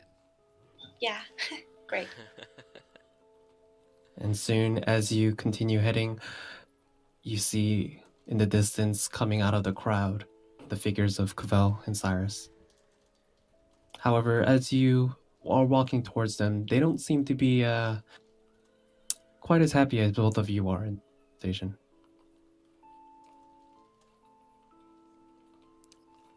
You guys okay? Did everything go all right? Yeah, but there's something strange about that forest. I think we should check it out. Oh. Forest? We heard something kind of weird. Something reached out to us. Yeah. Did it touch you? Are you speaking about this in the crowd? Are you whispering or out loud? And we're not like going out of our way to be super quiet about it, but we're also not yelling. We're Okay, close no to worries. each other and like cuddled up and saying like, "This is something we need to deal with now." No worries. Did you see anything? It was more of a feeling in our minds. Okay. Well, I'm always up for an adventure. Should we go now? We did Yes. get provisions delivered to the cart, so that is there. I don't know how long we want to keep it or leave it there. The dry rations that he gave you, the sort of wrapped lumps of bread and whatnot, they're meant for the road, so they're meant to be okay for a while, though they may get staler the longer you have them out for.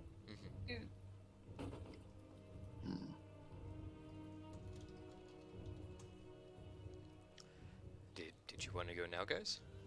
Yes. Yeah, I think that would be best. The sooner the better. It seemed very worried. That's perfectly fine. And on the way, I pull out my journal with the picture of Nora and show it to Gavel.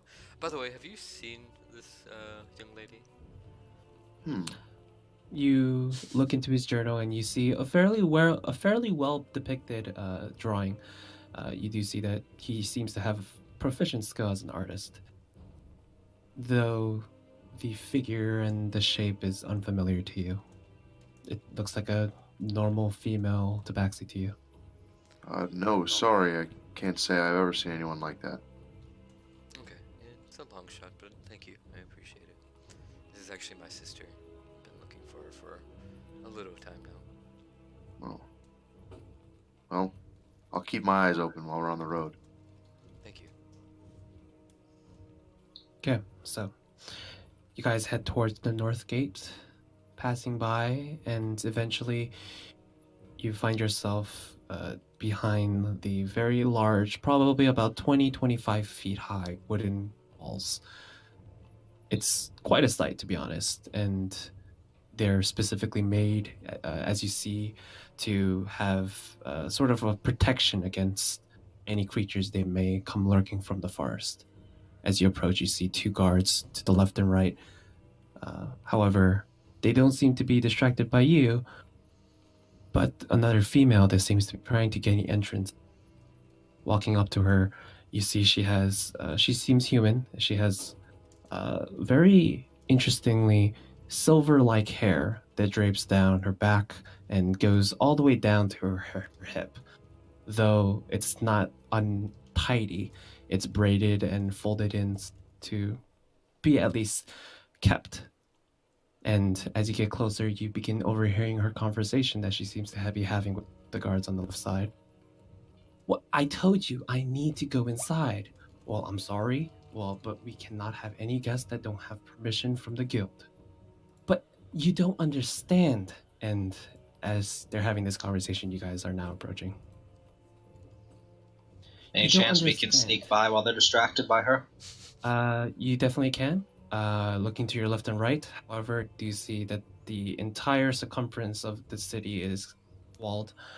The walls themselves are 20 feet high, and at the top are these long wooden protrudes, so that any creature or person that tries to climb over would have a fairly difficult time. There's also one central guard tower on the right side of the gate, where there's this winding staircase that goes up, and at the very top you see one archer that seems to be just keeping a watchful eye on surroundings.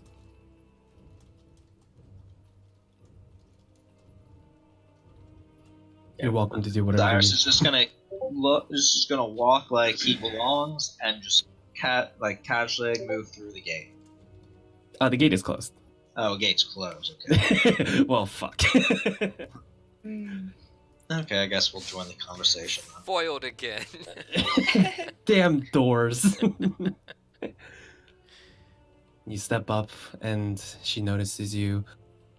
She turns around. She's very young for a human, probably just getting to her 20s. She has green eyes that almost pierce as she glances over the rest of you. She gives each of you a stare, before turning back. Okay, how about this? I'll give you some money, and perhaps that'll allow us to make an arrangement here. He looks at the rest of you, ignoring her. Can I help you all? We need to enter the forest. Another? Oh my god. You all need to have permission first before you enter. We can't have any wandering person just enter as they please. Okay. No, but you don't understand. There's Can something you fetch inside that... Can you fetch the captain then? We spoke with him earlier. Captain Devlor? Yes. Yes. All right. You have a relationship? You could say that. He knows us.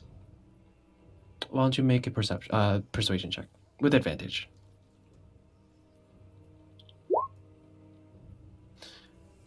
Okay.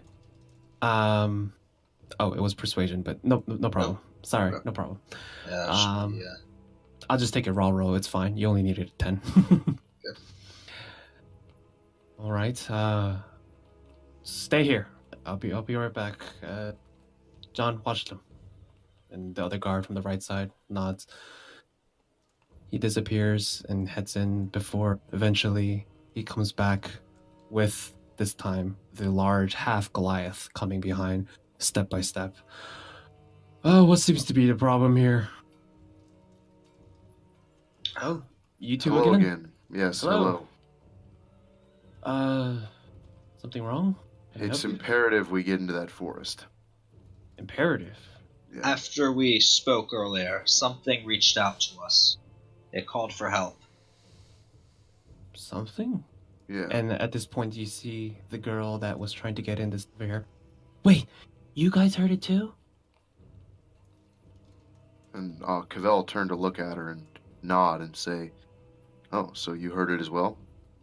Yeah, I was just walking by when something yelled at me.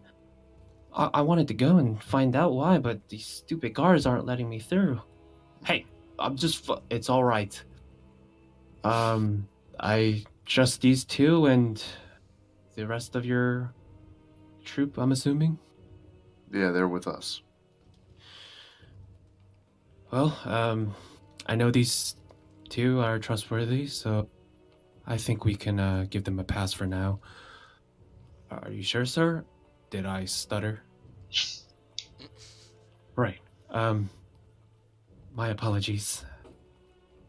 John, open the gate. And you see walk over and begin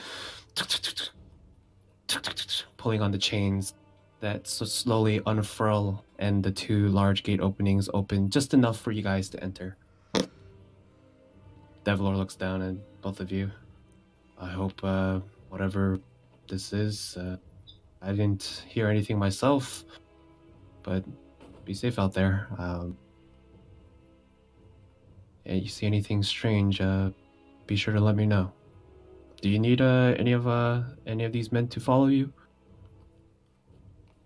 We should be fine. Yeah, I think we'll be okay. All right. Well, back to your stations. Yes, sir. And Devlor turns and heads back in. Turning around, the guard that was speaking to you before now has a much more welcoming face. Well, we do have the gates closed at night, so please try to return by then. We'll try to get everything checked out as quickly as possible. Yes, that's the plan, yes. Right. All right. Well, please go ahead. So, you all slowly begin walking and heading through the gates. As you head through, suddenly you hear behind you, whoa, you're not allowed. What do you mean? Well, they are allowed by Captain Devlor, but you, I'm assuming, are not affiliated with them since you were here before. Hello, can I come with you guys, please? It may be dangerous, so it's probably best if you stay here. We can handle it. No, I can help. And she pulls out from her back a bit of a short bow that she had hidden inside of her cloak. I'm good with a bow. I can definitely help. Well, if she heard it too, maybe she could be useful. Right, Maybe right. she heard more than us. You never know. I mean, I don't know what you guys heard, but it seems like that voice was calling out to me. Was it a voice or an animal? It seemed like a voice to me. Yes. It's up to you guys. I'd rather not put anyone else in danger, but if you want to bring her. I promise if anything happens, escape and safety is top priority. I eye her up and down. See if she seems competent. Okay. Yeah, why don't you do look like she can defend herself? Why don't you guys do insight checks? The most untrusting party I've ever met. Okay. Yay! Okay. Interesting. So, Archibald, as you look over, she seems truth. The bow itself is a real bow. As for the rest of you, looking her over and looking at the bow that she has, the bow itself, you guys can tell, has not seen much use. The string is fairly newly strung. And as far as you can see, she only has around 5 or 6 arrows on her. However, the three of you do notice on her side that she has a interesting symbol in the shape of an amulet hanging from her belt. It's a large 3. All triangles have 3 sides. It's a large triangle shape, with the center being a almost an enigma circle, a sphere, where the center almost seems as if it's not the center. I would like Cavell and Cyrus to do religion checks.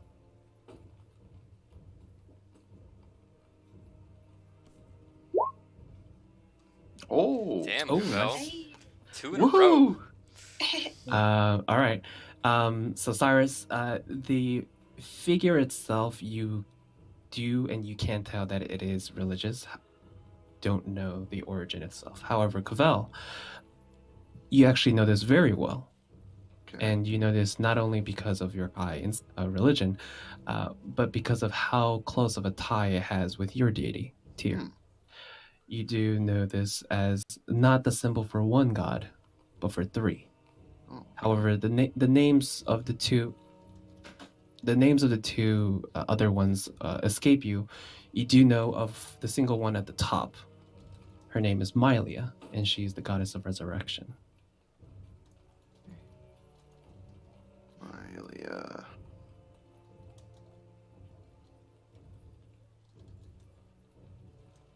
All right. I'll kind of motion to her symbol and I'll say, "Oh, do you follow the 3 with Mylia?" Oh, you noticed that? I used to before everything happened. Understandable. I think she's trustworthy. Well, can I go then? Are you sure about this, guys? The guard looks at you.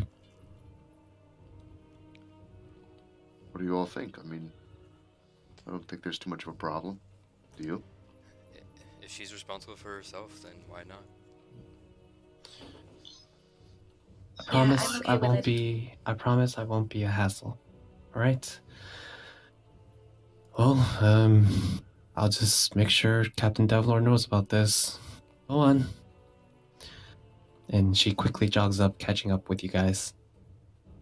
You guys go through the gates, and once you pass around 20 feet in, the wood walls close, And you guys are left at the entrance to the Leonte Forest. To the left and right, you do see that around 50 feet have been cleared from trees and shrubs, just so that the town has a better sight of anything that might be approaching. Before that, however, once you enter the forest, the large and deep canopy of the trees above blocks out any sort of sunlight, and it makes it very difficult to see what's in front of you if you don't have any sort of dark vision.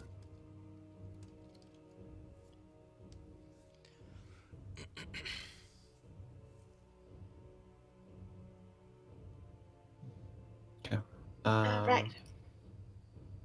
So who can see in the dark? Cavell has dark vision. I'm pretty sure I do too. I do too.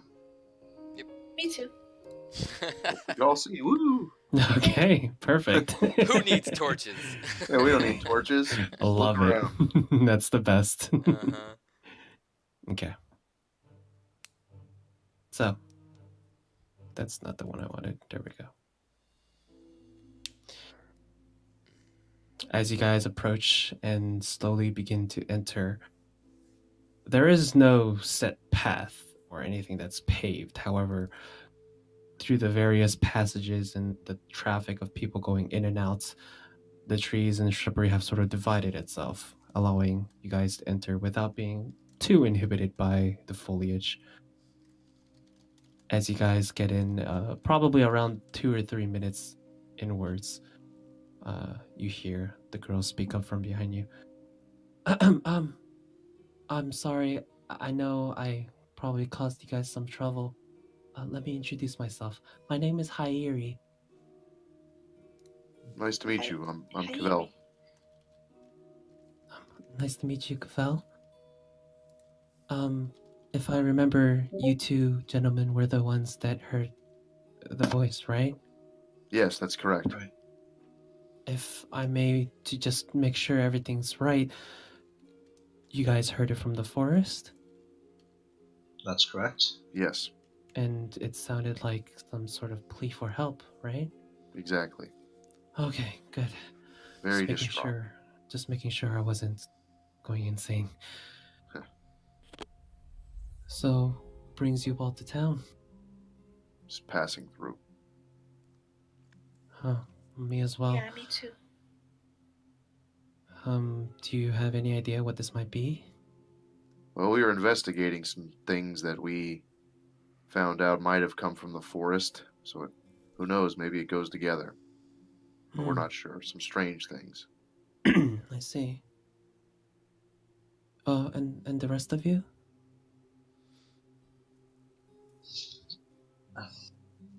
Just passing through. C said. Right. I was heading up to Venick City and trying to find my sister. Speaking of, Oh, your sister. yeah, she's been missing for some time now. Have you seen her? Show her the picture. No, no, I haven't. I'm sorry. I'm actually coming from Venick City. Oh, Oh, interesting. Right. I was just passing by trying to get on some sort of caravan, but I heard the voice coming while I was in the Free Mart. I just had to investigate. it did sound like it needed help. And you were gonna do it by yourself? Well, if you guys didn't show up, I guess I would. Wow, that's There very aren't many who courteous. would run into danger on their own. Well, I can handle myself. Well, as far as we know, there's spiders in this forest. Potentially other things. Mm-hmm. Well, have you felt this before? This calling? This in particular? No, not like this. Although I've had many visions of the like, well, before the FNS. Sure. Right. Curious. Are you heading back to Venick City, or? No, I was actually thinking about heading toward. And to be honest, I'm kind of just wandering around trying to find thing to do. I haven't had much of a job lately ever since ever since the church fell. I look her over, see if I can discern which church that is. Even more difficult, I'd say. Now that you're in the forest, I would like you to do a perception check. Yep.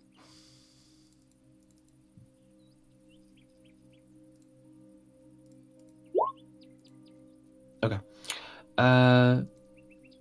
Yeah, I'd say with that, you would be able to see the symbol that she has hanging. It is something that you do recognize. You don't have to roll for it because it is part of your backstory. You've seen it before in Nora's little, I'd say, shelf of trinkets, and you would know it as the Trinity of deities that sort of work together. Though the names themselves escape you, you do know that each of them have a role. One would be the goddess of reincarnation, or resurrection in some cases. One would be the god of death, and one would be the god of life. Oh, yeah, I remember. Okay. Oh. Well, hopefully we can get through this, and maybe we can have a good talk, because I've got some questions for you. Well, I have all the time in the world, I guess. Well, definitely makes sense. I think we have a job to do. Let's go try and find what's out here. I guess so. She kind of glances around. The forest itself is fairly overgrown, and you haven't seen any signs of the spiders so far. As you progress forward, getting deeper and deeper, you're probably around 20-30 minutes in when you start first seeing the signs of small silky threads just hanging from branches. Some of you bat it away as you walk by, but other than that, is there anything you guys would be looking in particular for? Cats? Cats. What are you guys looking for? Cats. I'm gonna try and just sort of tap into my celestial side to see if I hear anything else. Okay. Anyone else? I'll kind of be doing the same thing, just keeping my eyes open and my mind open, if anything else, if I can hear it again. Okay. Sure, go ahead. I was gonna say I'll be looking for tracks or anything on the ground. All right, and Vila? Yeah, I was going to say about the tracks as well, or just looking or listening for anything, calling out for help. So in that case, I would have Vila and Arkball. Can you both do investigations? Yep. As you sort of get down and try to see if there are any tracks or signs that anything might have passed by. Cavell and Cyrus, I would have you guys do religion checks. Oh god. Oh. Alright, highs and lows, Save guys. these crits. Save these Save crits, these-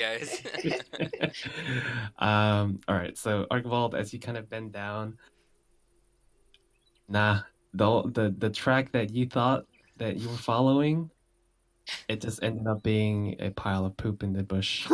This place is empty, guys. There's just poop here. Vila, as you progress forward and deeper into the forest, you do see in the ground these large, almost holes that have been punctured deep into the dirt. They go about 2 or 3 inches deep, and they're scattered around, making it very difficult to really tell the direction. However, with your investigation, you can definitely tell that these are spider tracks. Large spider tracks. Okay. Cyrus and Cavell. Oh, guys, you guys both rolled well. As you focus and go into your inner world, where you normally have the source of your divine energy, you reach out into the forest and try to listen in. trying to see if there's anything out here that might be trying to call again. A moment passes. Another moment passes. And this time, but much weaker, you hear it again. Both of you quickly open your eyes and glance over in the direction coming from the northwestward side. Did you hear that as well? Yes, that's the way we need to go. What? Northwest. I didn't hear anything. What'd you guys hear? The noise again. It's to the northwest. Oh, really? I didn't hear. Okay. How weird. I didn't hear anything.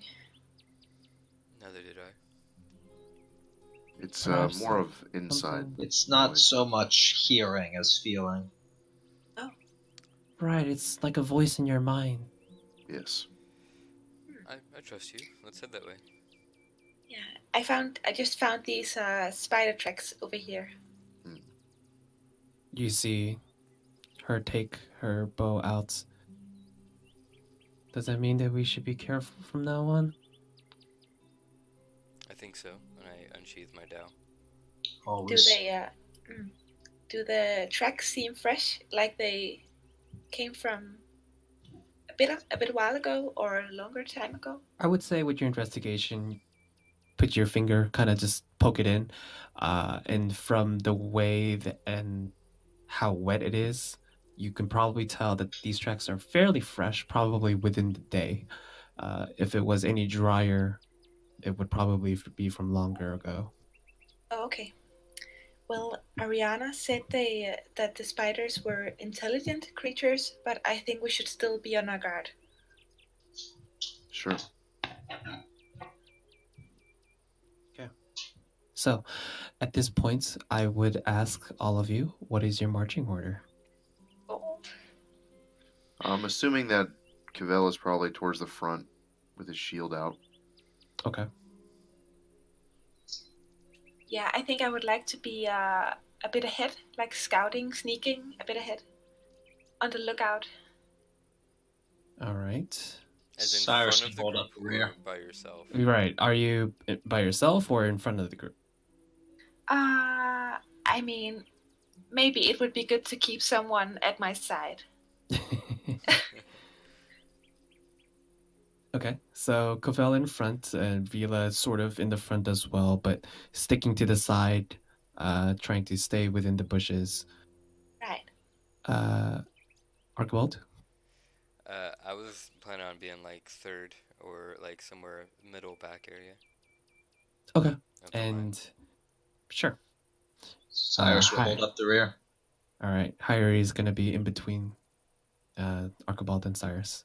So, as you guys start heading in this northwestern direction, as you get deeper into the forest, you notice that the sort of path that you were following has disappeared, and the lively, overgrown flora has sort of capulated the area around you, making it very difficult to traverse. You have to push branches aside, push leaves aside, but still following in the direction that you both heard the voice from, you begin making your way through. Are you guys going stealthily or are you walking normal? Cavell isn't much for stealth with his big frame and armor, so he's just going to walk normal. Okay. Everyone else? Cyrus isn't opposed to stealth, but if it's obvious, Cavell's not going to be sneaky. No point. I think Okay. I'll try to be pretty sneaky. Okay. So anyone who's trying to do stealthy, roll a stealth check, please.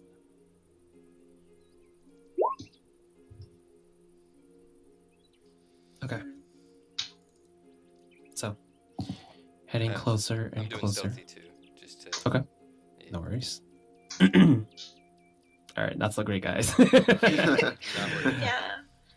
So, heading forward, the rhythmic thumping of Cavell's shoes on the earth, his heavy metal form, doom, doom, doom, makes it easy for you guys to stealth. However, it doesn't help. It doesn't help the group because you guys are in a group. Soon, Yeah. you watch as the overgrown plants give way into a bit of a clearing. It probably around 40, 50 feet in diameter. It progresses forward, almost like a long path. To your left and right, you do see that the spider webs and such are thick and abundant in this area.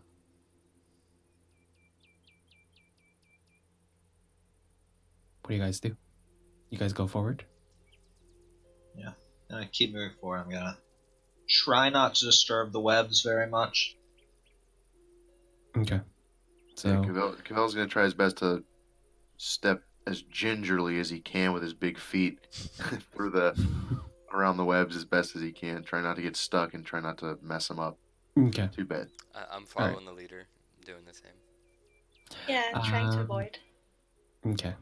So, in this case, I would like everyone at this point to roll a wisdom saving throw.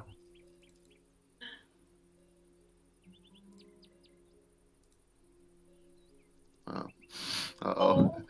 Oh. Okay. I've lost my mind. So, Cyrus and Archibald, both of you, as you continue walking forward, suddenly you feel a voice penetrate into your head. It doesn't seem to be nice, so immediately you brace yourself, and eventually the intrusion disappears.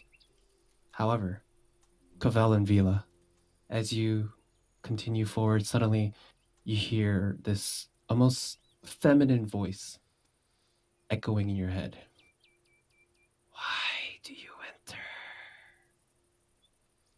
Immediately you turn and look around, but you don't see anything speaking to you. Behind you, Hayuri doesn't seem to notice it either, but is definitely on guard. What was that?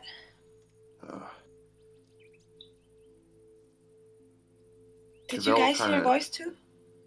Yes, I did. And I'll kind of speak out loud and I'll say, we're not here for any problems. We're here because we heard something in distress. We think there's a problem in the forest. We just want to pass through.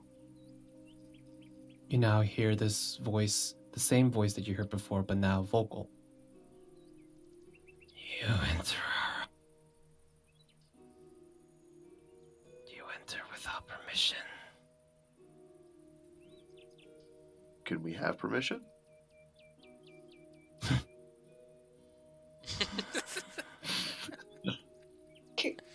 Yeah. It's not like there was a door to knock on. Suddenly, in the trees above you, around 30 feet away, you sense motion shifting. You hear one of the branches snap. It moves closer to the side and then stops. You all are here to steal. No, we're not here to steal. We heard Liars! We heard some kind of distress, someone calling out for help.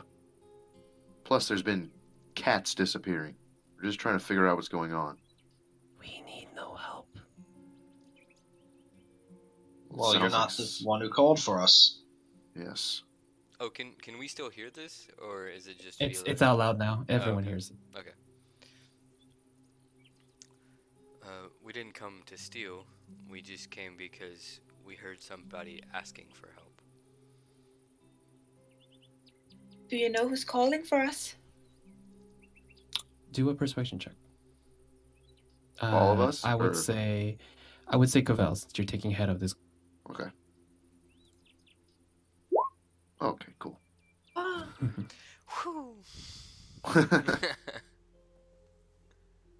You pause, the voice not answering for a moment, before it shuffles again, going a bit closer, still sticking to the trees.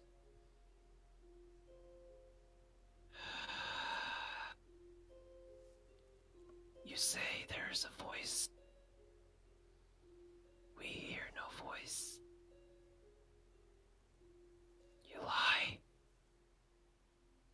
only those of us attuned to a god have been able to hear it. Yes. It seems it's more celestial in nature.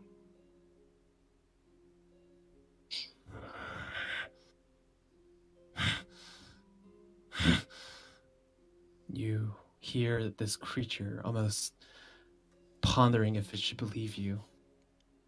A branch snaps, but this time not from this direction, but from behind you. And then suddenly you guys realize that you are surrounded. It was shifting in the trees around you.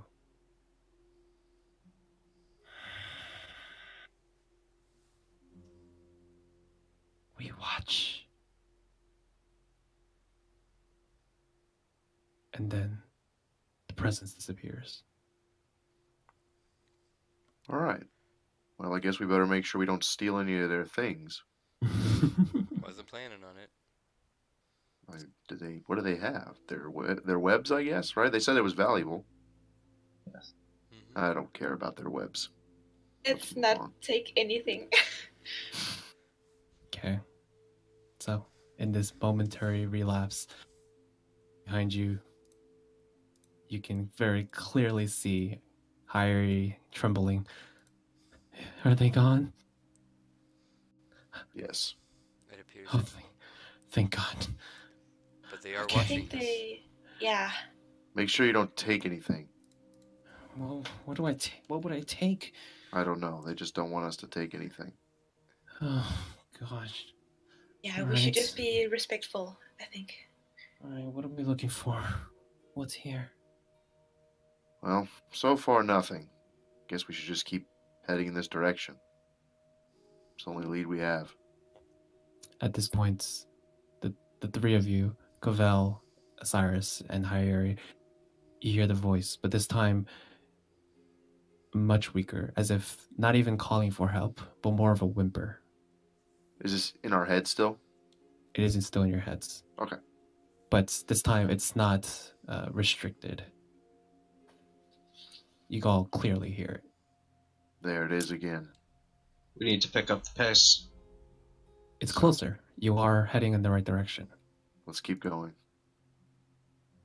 Okay. So, you guys keep heading forward. Still stealthing? Yeah. Or no? Alright. Except me. I'm just plodding along. Okay. Stealth. Sure. I guess in this case it doesn't really because Cavell's taking the charge. So, soon you continue on this path that sort of naturally created itself. To your left and right, you see the webs getting thicker and thicker as you protrude deeper into the spider's territory. However, you see no spiders. They seem to be missing, or in this case, tracking you, being careful not to reveal their presence. As you get closer and closer, Cavell and Cyrus, you hear this, but this time it's not a voice, but just panting.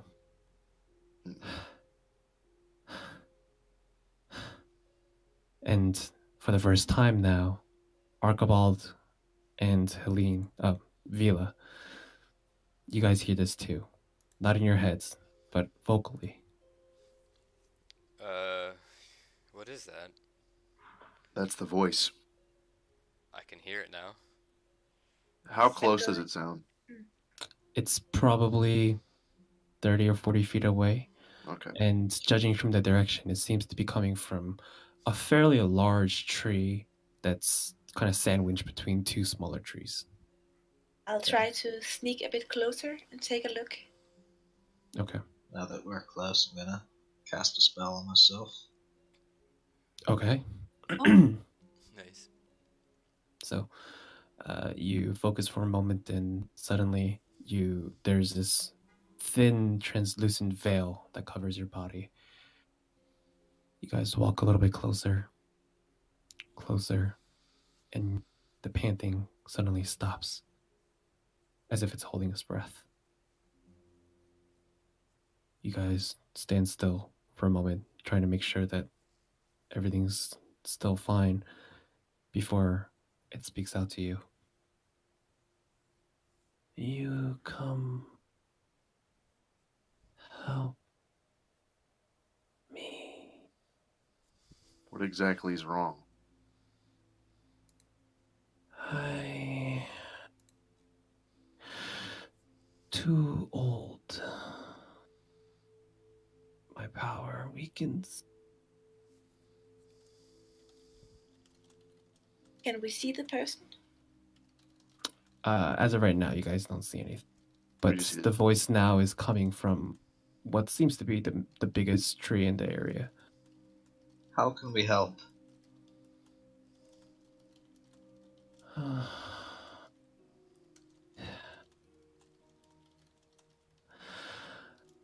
need a sacrifice. Sacrifice.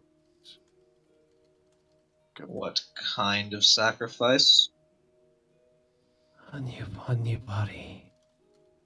For this one, wears too thin. All my lives have gone away. Who What are you? kind of body? Perhaps it would be easier to reveal. And as you guys watch, suddenly the long draping shadows of the tree shift, morph, and then condense from where this large shadow of this tree coated with spider webs used to be. Now emerges this very, very large black cat, probably standing about the size of the tree right behind it. It towers 15 feet high. But still, because of its color and its shape, it's still difficult to see.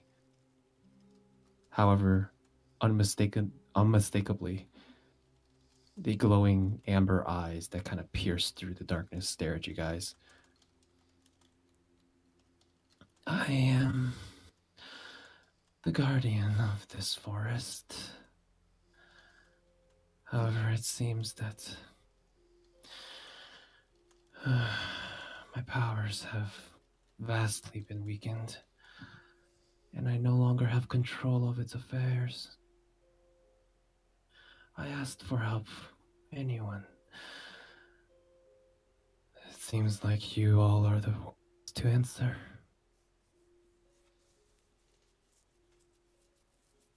You're looking for a new cat body? Preferably one that is pieces as me, but I doubt that you would be able to find one as such as myself. Yeah, would be a little hard. But any other cat body would do fine. It just needs to be soon. And you watch as it kneels down, kind of lays on the floor. I'm going to move a bit closer. What do we call you?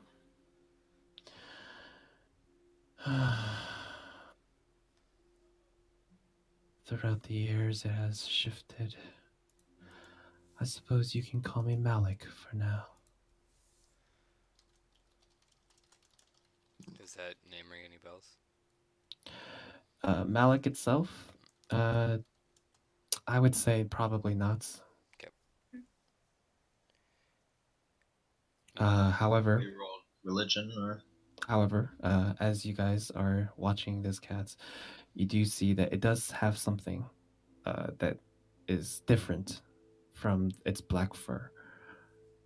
Just around its neck, not like a collar, however, just hanging and sort of almost clinging to her fur. You see a symbol that is very similarly to the one that's hanging from Hayuri's belt. Stepping forward, she speaks out for the first time, although she seems very scared by the way she's trembling and her bow is still out. Are you a worshiper of the Trinity as well? It has been quite some time since I've met one as you. Though, no, I do not worship the Trinity. They are, let's say, my boss. It is my duty to watch over the forest, that its inhabitants are treated fairly by all. However, for a while since my body has diminished and I have to resurrect into a new form, I find myself unable to prevent any sort of activity that happens. You all have noticed it.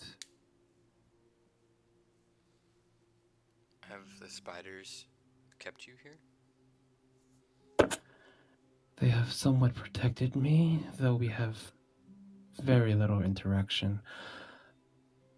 Let's just say that they aren't quite fond of me staying here, since I do have a limit on their reproduction.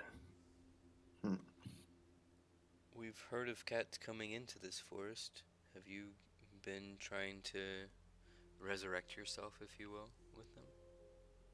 I've sent out signals to my brethren, trying to be intelligent enough to take my form. However, it seems over the years, many of our kind have been domesticated. Yeah, that's very true. We found a cat that had been mutated. He was larger and he had tentacles growing out of him. Oh, no. No. Right, this is what I was afraid of. I didn't expect them to be appearing so soon. Who? They? No, you see, all cats, any that you see in the village as well, all descend from common ancestors. And with that, their blood lays dormant. I do my best to appease any sort of malicious intent that these predecessors may have. However, my power wanes, makes me unable to prevent these things from happening again.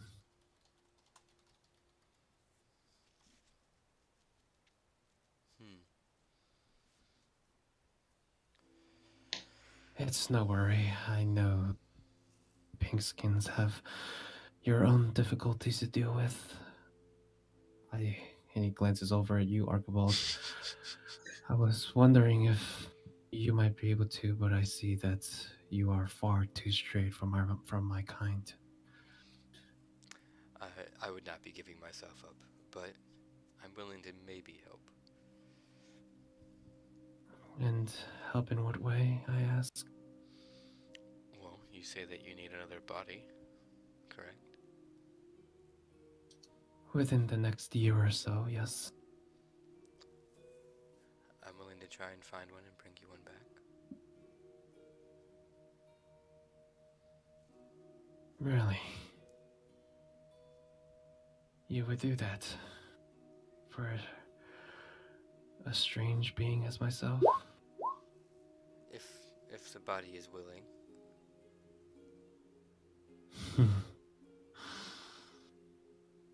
Why don't you do a persuasion check or deception? I don't know what it is. In this case. Yeah, I'm being for real with it. Okay. Well, if that's truly what you say, perhaps this forest has hope after all. And your companions, are they of the like mind? Of course we are. But and you see Hyrie look at Archibald. Do you know any cats that are smart? besides myself? Well, not like you, but well, like him. No, definitely not. You mean like, oh, okay. Malik, what kind of a host are you looking for? Any feel creature, I'd say, with the intelligence to be able to take my being. I'm afraid, should I inhabit another creature like myself that isn't quite as able, I would be reverted to just a creature of nature, a creature with immeasurable power, but without the intelligence to use it. What would happen to the forest if you're unable to find a body? Well, fortunately, I have a lot of my power within these trees' roots. We should be able to last for a decent bit, though you can clearly see that the effects are already starting to show. I have probably less than a year before this form withers away. Malik, for which side do you align yourself with the Trinity?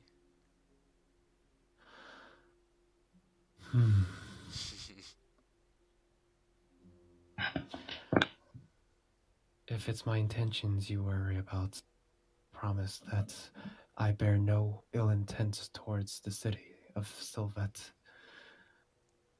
I often have interactions with the felines that reside there, and I actually find it a bit of a benefit. Though, if you were to ask who I align myself with, I would align myself with the goddess of resurrection, Mylia. That is what I presumed. I do not hold grudges against any of the gods, even though I don't believe in any.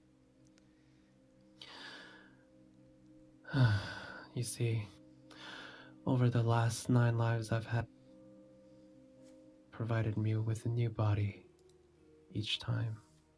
However, ever since her absence, it bears ill omens for this forest should I disappear from it. You, Lion, do you speak true of this promise? To the best of my ability. And he glances over at the rest of you, his amber eyes piercing almost straight into your soul. What is the intention of the rest of you? I don't see this as a very difficult errand for us. Well, as a higher being, I am able to offer a bit of protection, a bit of power in recompense for this favor. Will that help your decision at all? Certainly, but I don't see why helping you would be that much of a problem for us. Yeah, I stand with the others as well. Yeah, we just need a smart cat. Can't be too hard to find. No. How smart are we talking? Does it need to be like a sentient, like our friend the lion over here? No, not quite that. Like, probably anything with an intelligence score of above 6. Okay. Let me jot that one down. Yep. Anything with an intelligence of above 6. Does it have to be Or so an he would actual describe. cat or something in the form of a cat? If we were to That's a good say, question. find a familiar with a No. cat body. Sylvian bodies will do no aid here. It needs to be a real body. It needs real to be boy. needs to have been born as a feline. Does it need What to be would alive? happen? Yeah, what would happen to the body? You I see mean- Hayuri look to the side of you. You're gonna kill a cat? Well, That's this what is we're asking. a worshiper of the goddess of rebirth, right? So wouldn't it be more of a rebirth than a kill, we could say? Maybe. Unfortunately, it would have to be willing. And with death, I don't see that possible. Does it need to be alive? Yes. Okay. It needs to be alive and willing, correct? That is correct. And intelligent, or at least somewhat. Let's go get Mr. Kitty, guys. If the five of you are intent on actually aiding me, perhaps I can give you this. You watch as it sort of opens its mouth, and from inside, a small orb of blackness emerges. Slow, like a mote of light. It floats towards the middle of you. Hyrie kind of leaps back, hiding behind you, Cavell, wondering what it might be. It pauses and then splits into 2, then 3, then 4, then 5, and then places itself right in front of the. And what does it do? Should you accept, I will grant you the blessing of Malik. I assure you, it bears no ill harm towards any of you. Should you accept this contract between us. In 1 year's time? From the date that you absorb this.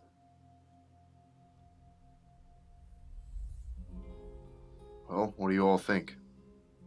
Basically agreed already.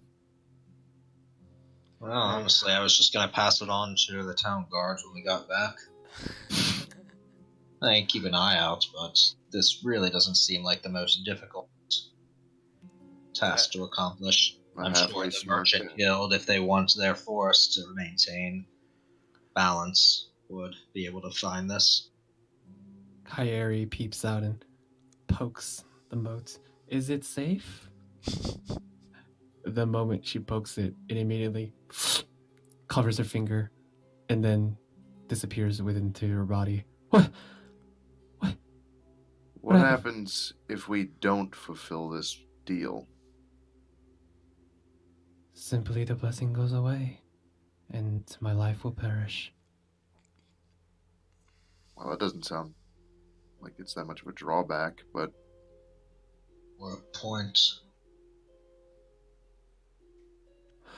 Well, should you ask? I am obligated to answer. Other higher beings such as myself may know of the blessing placed on you. So they'd be able to tell that we have your blessing. And that is correct. I touch mine. I accept. Okay. The moment you touch it, it sort of sticks to you. It's like a thick glue that covers your hand for a moment before it kind of like just melts in like a lotion. I rub my hands together. It doesn't feel any different. You don't feel any different. No, I know. But yeah, I'm going to touch mine as well. Okay. You see Hyeri is already looking at her hand, confused. Is it gone? I don't... What happened? What the hell? And Cavell will reach his hand forward and touch it. Okay. I'm not one to bind myself to higher beings. Cavell, when you reach out and you touch it, instead of the same response as the others, you watch as it clings onto your hand, but doesn't absorb. It stays on for a moment. before it shifts, almost like the slime from Venom. Okay. It latches, and for a moment you get kind of scared. Uh, It walks up your arm and eventually forms into a bit of a bracelet that goes around your wrist. Okay. At this sight, Malik turns towards you. Seems like my blessing is already inferior. Sorry, you cut out there. yeah, it's already Oh, what? sorry. It seems that my blessing is inferior to what you already have. Oh. I But see. no worries. It will still benefit you. I'm coming. And I get a cool bracelet. Sounds good. Wait, what'd you say? Sorry. Accessorize. I said, and I get a cool bracelet. Sounds good. As you focus onto it, you can feel that it's there. Okay. And you feel that with your thought, you could probably remorph it into something else. Oh, okay. Cool. Like some other kind of accessory like that I'd wear? Right, but it has to be Okay. something touching your body. Okay. I'll keep it as a bracelet for now. That sounds cool. Okay. And finally, Malik's vision and eyes turn towards you, Cyrus. And you? I don't bind myself to higher beings, so they claim. Peer pressure. Just do it. No worries. And you watch as the moat slowly retreats from you, Cyrus. Cyrus. And he reaches out and bites it, gulping it back down. It's no worries. And should you still be with these others when they return, I'll be sure to reward you.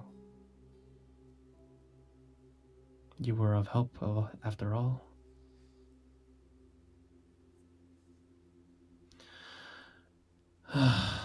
Perhaps my time has come.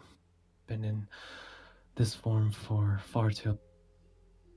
And at this point, you see that its lower body is already sort of meshed and melded back into the shadows underneath it. Well, I thank all of you for what you've done. And should you return, perhaps we'll meet again. Its form disappears. We And will you do what guys- we can. You guys are left in the middle of the forest. Cyrus, the only one not taking the blessing.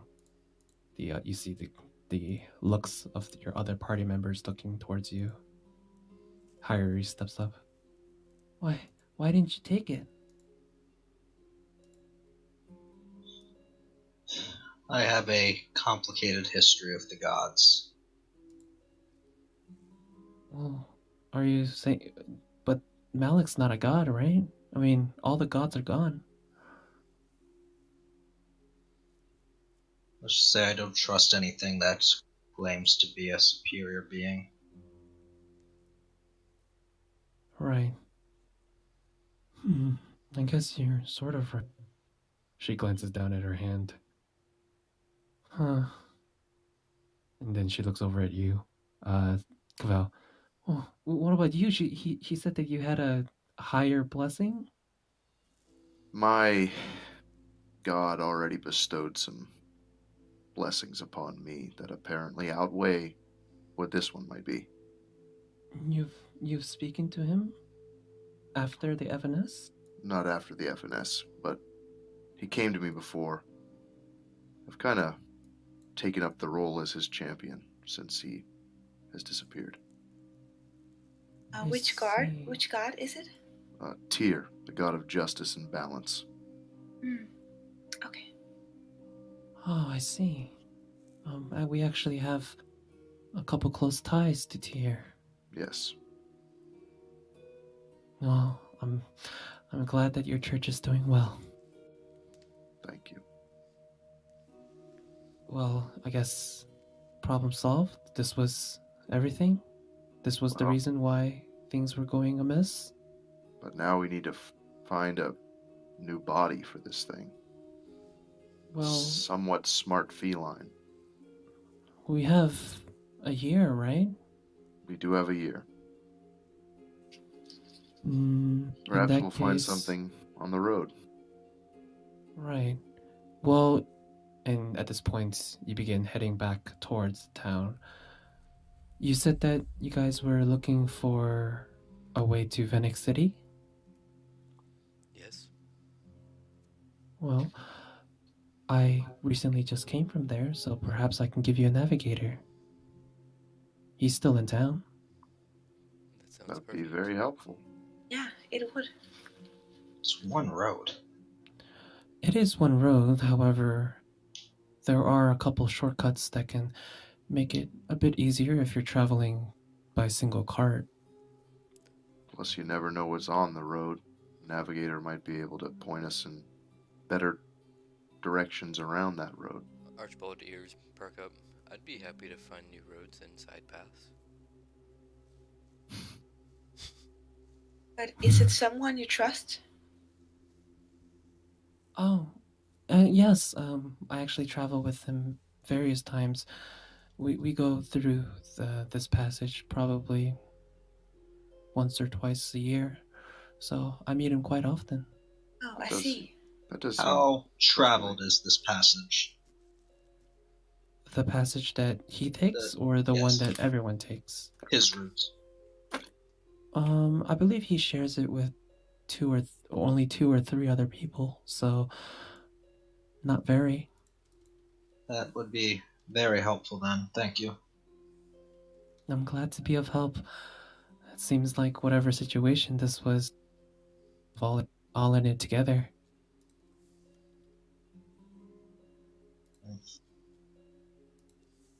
As you guys head further and back out, emerging from the forest,